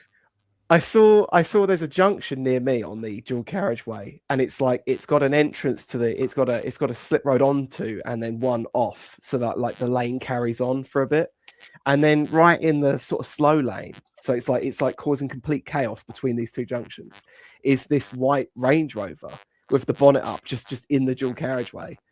And I was like, and then like the police are there, and I'm like, what the fuck's going on? I looked over, black guy. I was like, oh. Well, I mean, the other one is like our the Indian friends. They usually buy like German cars or high-end luxury cars, but they buy it, but they never maintain it. You never ever buy a car from an Indian because they don't do oil changes, they don't do any maintenance to them. They just want that badge, and they drive them until they run them into the ground. So more for you if you buy one, to be honest. Yeah, I saw. And to be fair, they shit on the side of the road. But, okay. I did work with a black guy who had a BMW X5, and it looked like he'd washed it with a scouring brush like every week for its very short life. Like it was an absolute heap of shit. Yeah, no, it's foolish, guys. Some of this stuff is foolish. Well, the Greens did explain the they did explain the speed decrease. It was, and they did say it just came out and said it was the first step in just turning people off using cars. So you cut the speed, and then they also said, and then we're also going to be introducing increasing taxes related to driving cars. What wonderful people they are. I mean, you know what would really reduce car ownership if they deported all the foreigners and made the cities nice places to live again. Yeah. So they weren't just like donut cities, which people live around the edges of and then have to commute in. True. Yeah. All right, guys. Run Free Trees sends us $15 USD and says, "Evening, lads." I think he means evening, lads. Our national park here on Exmoor is apparently bust and can't afford to repair an historic bridge. Only last month they gave a wealthy Jewish woman who bought a farm here $19,000 pounds, to put on a modern art show to display coloured squares she paints. Need to capture these useless organisations. What do you guys say to that? I've not heard that story, but I can believe it. Run Free Trees is a pretty regular person on this stream, and I'm sure he's not lying. So, comment, gentlemen. Yeah, it doesn't sound like surprising to me in the slightest. Yeah, I mean, they love these modern art shit, don't they? And they spend millions all across the country on that, and it's so awful. Yeah. Well, yeah, it's kind of like I mean, we saw this thing with the youth clubs thing, and it's like, I mean, like a lot of these programs always end up, whether it's the youth clubs or whether it's an art exhibition or a modern art installation in public or whatever it is, it always seems to be like a money transfer from like the local government to one of their sort of like Jewish or sometimes just white leftist little fanfare groups. I think there's often also like a bit of back and forth. So like they give £20,000 to you to do whatever, and then you buy them a few like concert tickets or something, just as thanks for how great a job they're doing as councillors. Yeah, being anti-British for the most part, which is really what they do. Yeah, it's the thing that unites them. Yeah. They all hate real British people, which we also got from Richard P.S. $10 US for saying, "Great chat, thanks." Well, thanks, Richard P.S. Most welcome, mate. Very kind of you. We actually got 3 super chats this week. No, Yes. actually 4. Thanks, guys. Who It's was, much Who was the appreciated. other one? Oh, the other one, sorry, was Gerin, who always Hey. supports us. Gerin is like a supporter every week, pretty much. So thank you, Gerin. But yeah, no, thanks for that, guys. Apparently, according to Barn Door, I want to fight. Mate, let me tell you, I'm 61 years old. If I get in a fight, I got to win in the first 15 seconds or I'm fucked. All right? If I don't win in that first 15 seconds, like, in other words, if I don't chin you and you don't fall down, I'm fucked. And I had a triple heart bypass, which makes it worse. So, yeah. Where did he say Trust that? What? Where did he say Why that? When did he say that? Where did he say it? Oh, here. There you go. Oh, There you go. I didn't even see that. Yeah. Well, yeah. I'm actually I the don't know same. why. I don't know why he said it, but all right. I've got arthritis in my upper back, so yeah. Like when I did kickboxing, I had to. It was getting to the point where I was having to do like a full 15-minute warm up, so I didn't like hit the bag once, just immediately like cramp up. Yeah, it's worse. Trust me, Alan. When you get old like me, it's worse. You've got a 10-15 second window.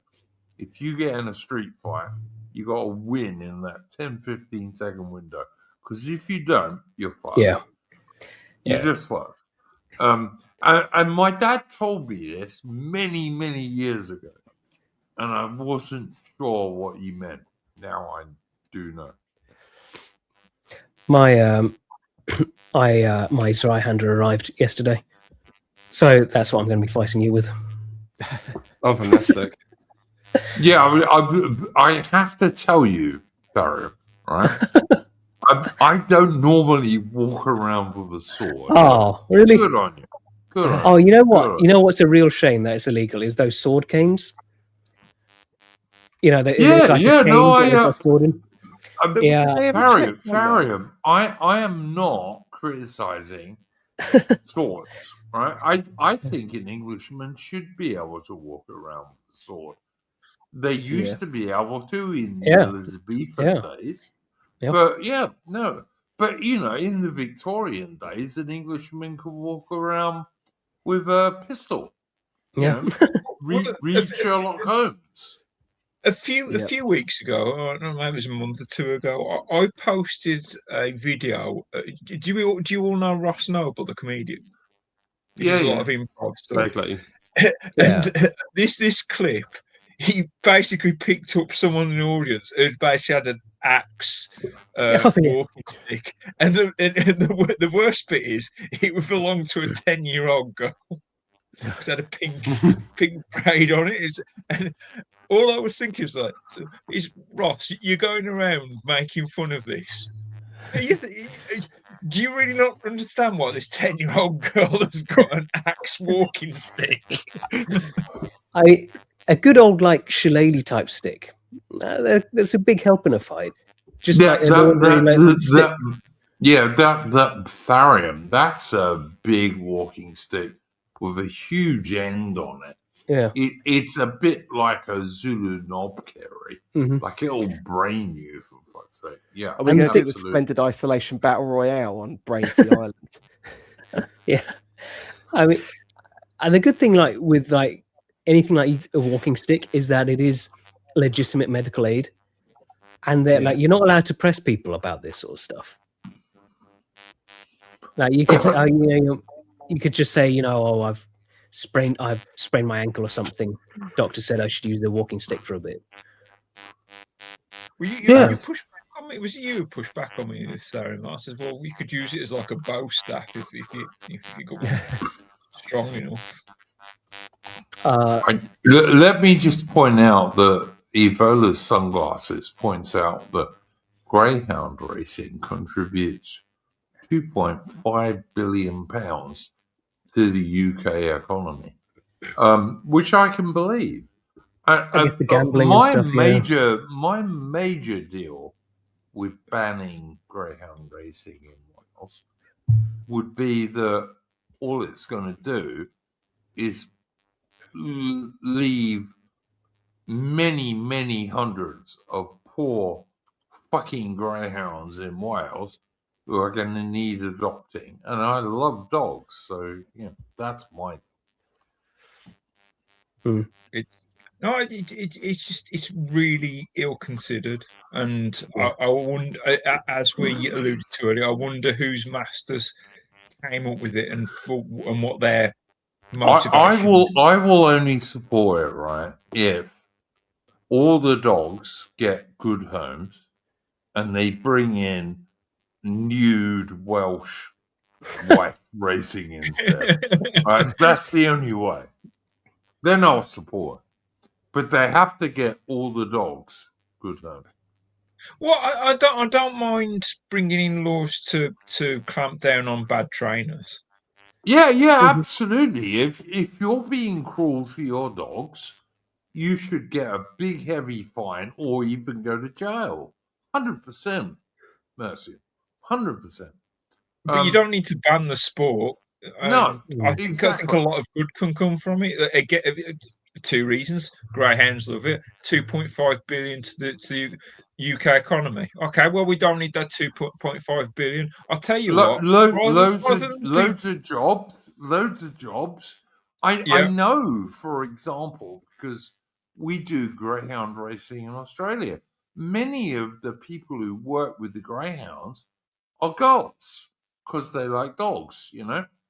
They want to deal with animals. Again, nothing wrong with that. That's cool. Well, I saw a clip of some of the people this would affect, and there were a lot of girls in tears because they didn't know what they'd do. And I mean, that could come over to England, but I mean, this could be the first domino. You know what I mean? It could spread, like banned in Wales, and then it's like everything else, Mercian, that happens today. It's anti our own people, right? Britain is a dog-loving nation. It's always been a big-time dog-loving nation. And are there bad greyhound trainers? Of course there are. And those people should face the full force of the law. But if they're good greyhound trainers and they find homes for the dogs who retire because they get too old, why is this a bad thing? Why shouldn't young people go work in this industry? So long as they're treating the dogs nicely. And that should be an absolute British rule because Britain believes in animal welfare. We always have. Britain was the first country in the world to bring in modern protections for animal welfare, like in the 19th century even. I mean, there are worse. There are probably worse animal sports happening in this country from foreign people happening right now. For sure. Which no one will ever stop that. Yeah. Again, this is. Go watch a greyhound race, and at the end of it, watch all the greyhounds and dogs. You see, are not like humans. They can't hide their feelings because they have tails. And when you watch the end of the greyhound race, almost all the greyhounds are wagging their tails madly because, as far as they're concerned, that was a good game. I mean, dogs love running anyway. Yeah, I mean, absolutely. and the in greyhound racing, not only the dogs running and it's good exercise and they're happy doing it. It releases all the kinds of endorphins in their head and all sorts. But they're chasing after a fake rabbit. It's sort of like, oh my god, they get a prize at the end of it, or at least one of them does. Yep. Totally agree, man. Totally agree. It's not a necessarily cruel sport. Are there bad greyhound people? Yeah, of course so. But it's not a bad sport as such. Like, you could be a good greyhound trainer, I think. Oh yeah. Okay, Loafer Sheffield. Okay, he's giving us the hadiths here. Angels do not enter a house with a dog or an image inside it. So there you go. Well, get fucked, all of you. If the house has a dog, it already has an angel, so it doesn't need an angel, does it? All dogs go to heaven. All dogs go to heaven. I mean, I do kind of Absolutely think right. like give it another 30 years and you're going to see like a return of dog ownership as a form of house guarding and family protection. Yeah. Well, yeah, absolutely. I mean, Yeah. it should be anyway. It's I've- been proven time after time after time that if you have a child or a woman, if you have a medium-sized or bigger dog, they are almost never attacked by anyone. Yeah, I will say. I was going to say, like, I know, like the BBC were putting in some articles going, "Oh, well, this is why," like, basically saying how dog ownership is actually a bad thing, and and they were doing that because basically the shit lives and they realised, okay, what are we going to pick? Are we going to pick our dogs or the Muslims? And they've gone with the latter. Yeah, of course they have. If I have a choice between dogs and Muslims, you wouldn't want to be a Muslim, I've got to say. Dogs are good. Dogs are good. They are man and humans' best friends. If you want to look after your woman or your children or your wife or your house when you're not at home, get a reasonable sized dog, perfectly legal in Britain, and it is the best way to do it.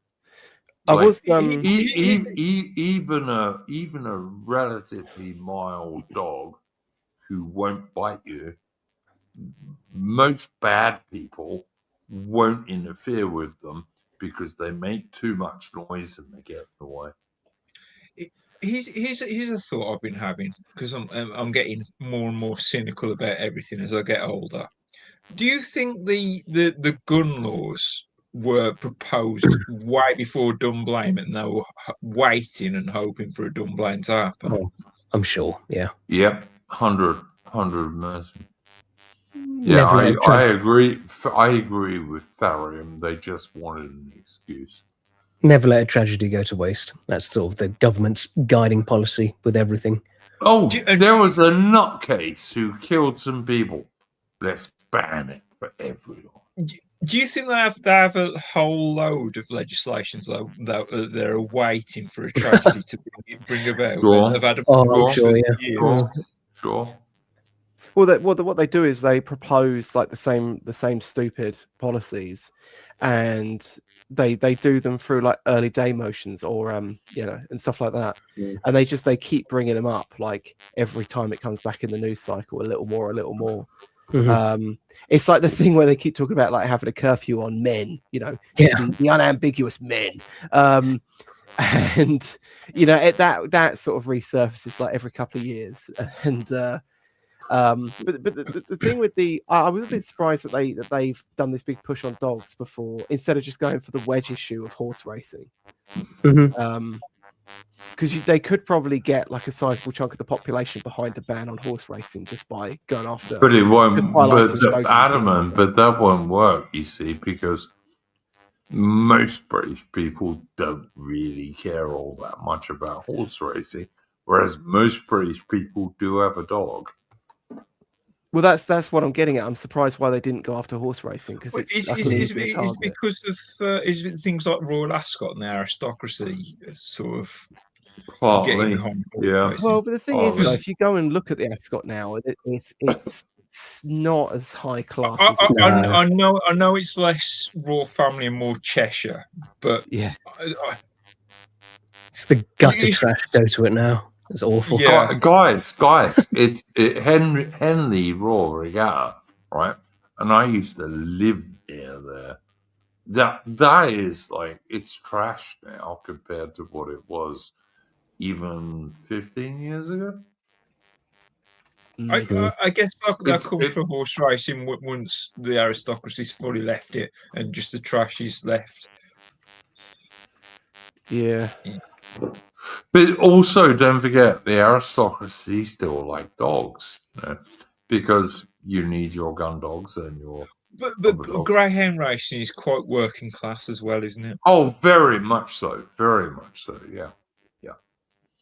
Very much so. It's why it's a big deal in Australia, you know, which is Australia used to be white working class heaven. It isn't anymore, but it used to be. And yeah, that's why, same thing. And I would say again, like, my deal is be kind to the dogs. And the same thing with horse race. I'll tell you what, if they said they were going to ban hurdles horse racing, you know, like the Grand National, I'd probably support that, to be honest, because I don't think it's worth horses dying in that stupid race. I was just about to say, because in horse racing, you know, like that, they'll put down a horse. You know, they'll bring the tent out. Immediately, yeah. I mean, how often does things like that happen in greyhound racing? Almost never. Hardly ever. But also, if you look at horse racing, flat horse racing, you know, where they're not jumping hurdles, horses are very seldom injured in that. But in the Grand National, 2 or 3 horses get killed every year. I'd ban that tomorrow. I would, because I like horses. No, I'm not so keen on that idea.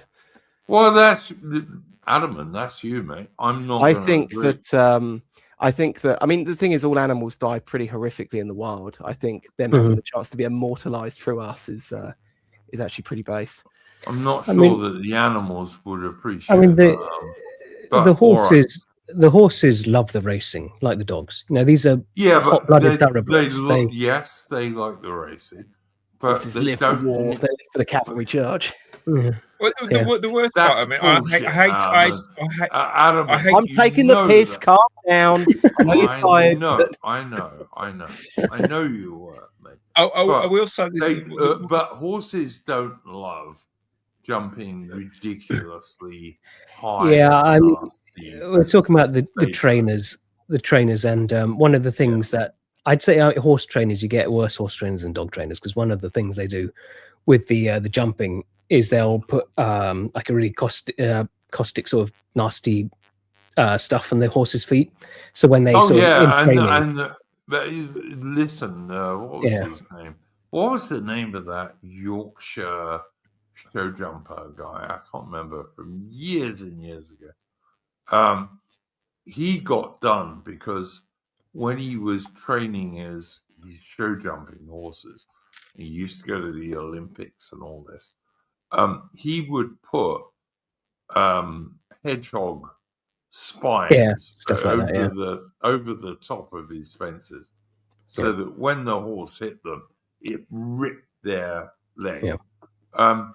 Fuck those guys. Well, this is why I said I was surprised that they went after dogs first and not the horse racing, because show jumping is like a big wedge issue for this sort of thing. Oh yeah, it would be easy to target, and then you just keep spreading it out to all the other disciplines. As I said before, greyhound racing is working class coded. Yeah, that's why they've gone after greyhound racing, because it is absolutely working class coded. But if you're going to look at show jumping and things like all the Olympic horse sports, right? There are many people who do those sports who are not cruel to their horses, Oh yeah. who are No. who are nice and love their horses, and Mhm. that's their problem when you come to that. Maybe they need to introduce camel racing before they get rid of the horse racing. That might be Well, their thinking. come to Australia, mate. You can come and see camel races in Australia all over the place. And Have- as have far you- as I see, no one's cruel to the camels. Have you heard the theory that that some people believe that camels were actually evolved to live in Arctic conditions rather than desert conditions? I haven't, but I can tell you the only wild one-humped camels in the whole wide world live in Australia. And there's a great video you can watch called, I think you can find it on YouTube. It's called Silhouettes of the Desert. And it is wild Australian camels. And they're the only wild one hump camels in the whole world. And it was because they brought camels to Australia in the 19th century because we had to send messages all over the country, and the middle of Australia is basically a desert. And then of course eventually there were trains and motor vehicles and all the rest of it, and they were just let go. And now you can drive through the outback of Australia, as I did, and see a herd of wild one-hump camels, the only ones in the whole world. And even the Arabians try and get Australian camels because they've lived in the wild for way over 100 years and they're much healthier than the Arabian camels. But of course, See, there are some Australian morons who would like to machine gun them all because they're not marsupials. But I well, can't we know talk how that about. worked out for Australians Yeah. during the Emu War. So. Yeah. Well, there are some Australians who want to machine gun all dingoes, like the Australian wild dogs that have been here for thousands of years. There are Australians who want to machine gun everything you can possibly think of. And There do you are know who Australians I'd that shot dogs in kennels because Yeah. the COVID lockdowns were on and they didn't want their owners coming to pick them up. Mate, there are Australians who I would machine gun. I've got to tell you, there are. Yeah, I'd machine gun same them, over here. no problem. A lot of machine gunning going on in Australia then. Yeah. Listen, there are Australians I would happily machine gun. In Minecraft. They mostly claim to be Aboriginals, but they're almost totally white. But some of them are not. Some of them are just lefty morons. Didn't they get rid of all the guns in Australia after the Sandy Hook massacre? No, It was a different After. one, I think. Yeah. Yeah, no, and in any case, the Australian gun laws are much better than in England. If I want to own a .303 the Enfield, for example, I could go to the cops and they'd give me one for sure. I mean, you can have them in Britain. Less easily, mate. Yeah, I mean, you got to get the license, but that is a legal firearm though, if you've got the license. Yeah, but in Australia, anyone can have one of those. Are there lots of illegal firearms floating around Australia since the amnesty? I would not possibly know. How would I know such a thing? Because there's quite a few floating around the UK, and I kind of assume that in Australia it'd be a lot easier for them. I have no idea, mate. I don't know anyone who does anything illegal, and I couldn't possibly know. Well, none of us do, obviously, but no, because we're all upstanding citizens. We're not dissidents or anti-system we anyway. we but, all do exactly what the government says. That's what I do anyway. Like After if the that- government says on Thursdays, I've got to slobber over the boots of some gay bloke, I just go do it. I thought you were going to say something else, and I was like, slobber over the boobs of Emily Thornberry. I was like, oh god, where's this going? No, no. no, in Australia it would always be some gay bloke for sure. But yeah, I mean, didn't they want to introduce more gun control after the Bondi Beach thing? Like Mercy was saying, every opportunity. oh yeah, Yeah. sure, of course they did. Even though the people doing that were a Pakistani who wasn't even a permanent resident, Yeah. and his son. But all right, yeah, for sure. And he'd flown off to, was it Syria? One of those places for ISIS training. Many times. Yeah. Didn't raise the red flags though. No. No. But he was a hunter. So therefore he was allowed all those guns. Even though he wasn't even a permanent Australian resident. But who cared? He was a Pakistani, so he was obviously a good guy. Yeah. But yeah. Talking about all these policies that I have lined up for the next sort of tragedy that happens. Do you remember every time that something like, for example, some kind of jihadi attack sort of thing, and the left is always, this is not the time to politicize things. And it's sort of like, bitch, please, you politicize everything as soon as you've got an opportunity to, because they know how powerful that is. Yeah. Yeah, 100%. Mitch has left us, by the way, guys. Can I say what I think of it? I don't know anything about American history or American military history. Nothing worth knowing. Certainly if it didn't involve Britain. So, Mitch has got this excellent series on his channel where he's talking about the American Civil War. I joined the first of his streams because he was talking about Robert E. Lee and Stonewall Jackson. And I did know a little bit about those guys. I can't join the later ones, in all honesty, because I just never looked at American military history. It's not my bag. But if you are interested in that, Mitch has got an excellent series on the American Civil War on his channel, and there will be a link to that later on under the stream. So yeah, and thank you for joining us, Mitch, as always. Guys, final thoughts. Adamant, because I know you have to go to bed because you're a working guy, unlike most of them.